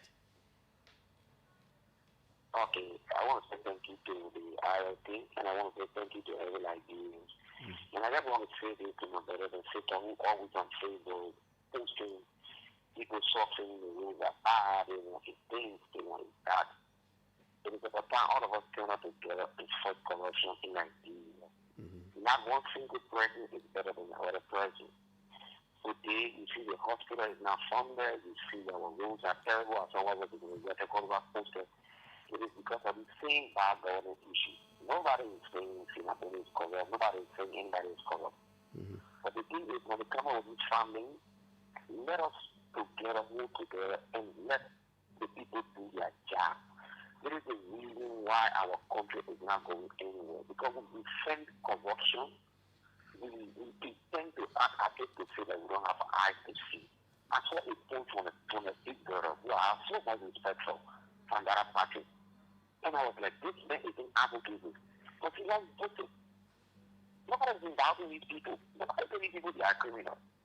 But for once, let's give the law a chance. Let the people do their job.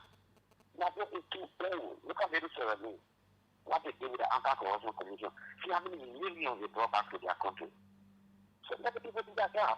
I can tell what is I can say. I visited a woman in New Jersey. And I went there. I'm not going to say, I know you have been able to never own that property. But you own that property in New Jersey. In trying to work, I'm not saying to corrupt, but let the people do their job. Thank you again, Clarence, and thank you, Clarence, for the show. Okay. Thank you. Let's go here. Hello? Yeah, Piso. Yeah. Good morning to your studio guest. My name is Gideon K. Classy. I'm calling from the Omega House. Mm-hmm. I have one question to the councillor in studio. My question is, when we the Liberian will start to see those assets that he has recovered? That's one. Two, the executive order the president gave him will soon be expired. What different will you do next time if they renew the executive order? Thank you, sir. Okay, thank you. Let's go here. Hello? Yeah, good morning, Clarence. Yeah? Yeah, and good morning to your studio guests. Mm-hmm. Clark. Yeah? Yeah, Clarence, that's something I want for the people to actually make clear to my understanding. Mm-hmm. Yeah, I actually want him to please, if he can, and I'm not trying to go, I'm not trying to push him against his will if it's not constitutionally in his mandate. Mm-hmm. I want you to please tell the Liberian people. According to him, he said he even had some cases 10 years back. Mm-hmm.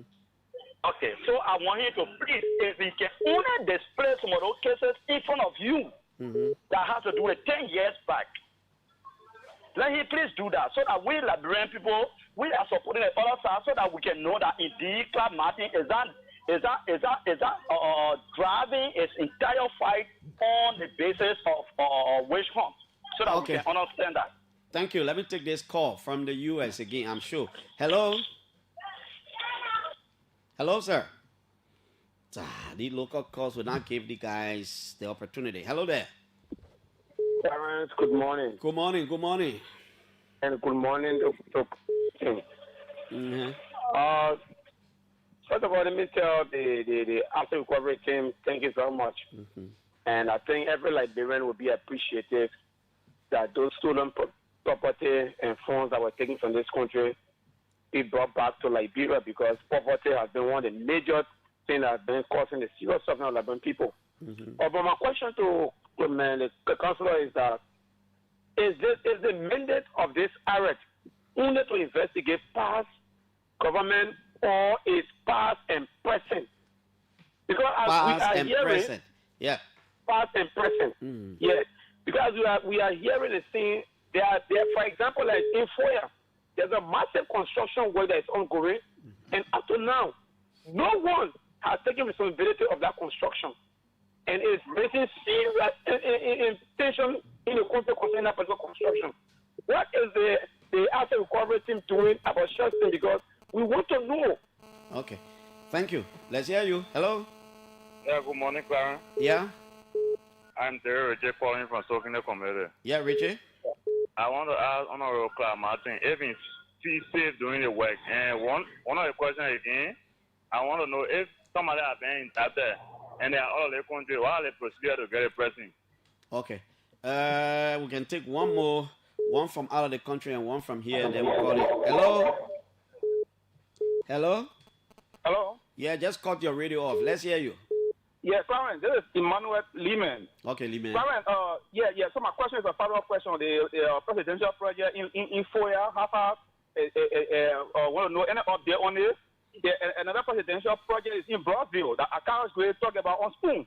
Okay. So, and Clark can do the chase and update the public, please. Okay, thank you. Let's hold you there. Clark Martin, Councillor, let's hear you. You're hearing the questions. The public is sensitive to some of the things they want to know from you. I think the last question has to do with my safety. Yeah. Well, I think the overall protector of everyone is God. But when it comes to the functioning aspect of the state, we have state apparatus. The Liberian National Police is doing extremely well, giving us the security that we need to move around into various homes. And in terms of repatriation of to bring back people who have been indicted to the country. What are we doing about that? Like I said, we are working and through our requisite legal procedure and security techniques to make sure that we apply the basic thing to do to have them brought back to the country. Our partners are also giving us feedback about where they are located, and where they are situated. And we are jointly working together to make sure that the legal thing is done by law to have them brought back into the country. And somebody asked about the 10 years cases for 10 years.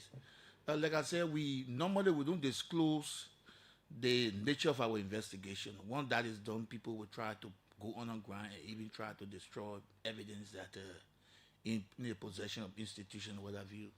So we will not tell you now until that particular case come up. The executive order will soon expire. Yes, we are aware that the executive order will soon expire. That is a presidential prerogative of the president. Once it expires, the president has a constitutional will and power to have it re-announced. And when we see asset being recovered, now the process is on. It's not immediate. So we are now in the process of prosecution. After prosecution, now we move on to assets by law. Okay. Then there's somebody talk about rules in the hospitals. We made that clear in our press conference the last time that if you look at the wealth, the illegal wealth of one person, that alone can supply GFK Medical Center with drugs or Nicotan or even one of the community hospitals that are responsible for maternity. It can help them. So our basic concern as Liberians, this is where the issue of awareness come in. Why should we steal? Why should we destroy our own country? Why should we break down the fabric of this nation? Because corruption is the major element in our country that got Liberia where she is. Okay. Liberia is some 100 something years old, 70 something years old. What do we show to our partners? What is here? Now it's about time that all Liberians come on board, as one of the callers said. Corruption is not fought by an institution alone. It requires the participation and involvement of every Liberian to join us. And we also want to use this medium to call on current government officials that when we request for information from the ministry on certain issues, on cases that we're investigating, let them give us the information, the obligation to give us the information. Okay. Some current government officials intentionally withhold information from us. And the next time we experience that in this second phase of our investigation, those officials will be exposed to the public for the public to know the kind of role that they are playing. So on a greater note, we want to say that this work, like I said, is a new thing in Liberia. Asset recovery, the president did that. He promised that to the Liberian people, and the Liberian people voted him overwhelmingly. They said, look, this president is going to fight corruption. So he was not making any mistake by establishing IRA, because that falls within a constitutional power under Article 5C. And today we can see the fruition of what the president intends to do. And like I said, no one is above the law. Anyone caught within our dragnet, we will actually go after them with the evidence to substantiate our finding in our case. Meaning there are actually some officials of the government who are still shielding people. They don't give you the information you need. They don't give the information. We went in 2024, 2025, in all some of the investigation, sometimes it take months to get information from them, to get piece of evidence from them. And those are track records. At that point, what do you do? Why don't you read the executive to let it know that, some of the officials are not complying? I'm using this medium now to do a general announcement to them that moving forward, we'll not hesitate to write the executive, and we'll not hesitate to announce the name to the public. Is there any other thing you didn't talk about we want to touch? Well, but a lot of the callers have been talking about the palace in Lofa. You didn't comment on that. Yeah. What happened? We don't just jump into cases. The first thing we have to do is that, like I said, there should be a case analysis of what is obtaining. The first thing we have to ask is that a stolen project? Okay.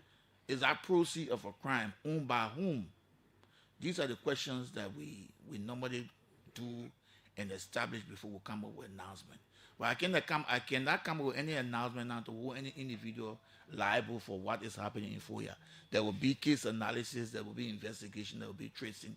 If that property is owned by the government, how can you go and recover government-owned asset when that would be used for the people? So we got to establish all of that first. Then we'll do. If that is owned by a private individual, fine. But we have not established the linkage, the ownership, and what it's doing. First, we have to make sure that all those I's are dotted, those T's are crossed. Then now we can start to investigate. But there has not been any official complaint. There has not been any tip-off with the evidence provided as we have evidence today. The first thing, the evidence must be strong to link to criminality. Then we can go in. But when there's no criminality linked to it, how do we investigate? Councillor Clarence Martin, I'd like to say thank you so much. We look forward to more of those kinds of interactions or these kinds of interactions. And what I look forward to seeing is Clarence Martin in a British court trying to make Liberia's case to retrieve some £8 million. It's a little over $8 million US. Yeah. It'll be something good that we look forward to see. It will be done through Zoom. You'll see me. Zoom. And I will link up with you. When the money come in, when I be Zoom, the million will bring it here. Yeah, the money will come when I be through Zoom. But I know those kinds of cases will take a lot of time. Yeah, it will take a lot of time. I don't know the British jurisdiction, and that's a criminal international criminal criminal case. So it takes a lot of time. But Councillor Martin, I'd like to say thank you so much. Thanks to all of you for listening. Edwin Clarence Martin, asset recovery. Maybe it's an oversight, man. You guys will have to look at the paper again. We can't be operating, want to get some money here, and then we are not in the budget. The news update, okay at 10. We'll be here with the Sanoan Musa, that's Morris Willeti. Until that time, Poye Rejoice Blessing Neiman has been here. Thanks to all of you. My name is Clarence. Julius is here in the afternoon, and I'll be here tomorrow morning.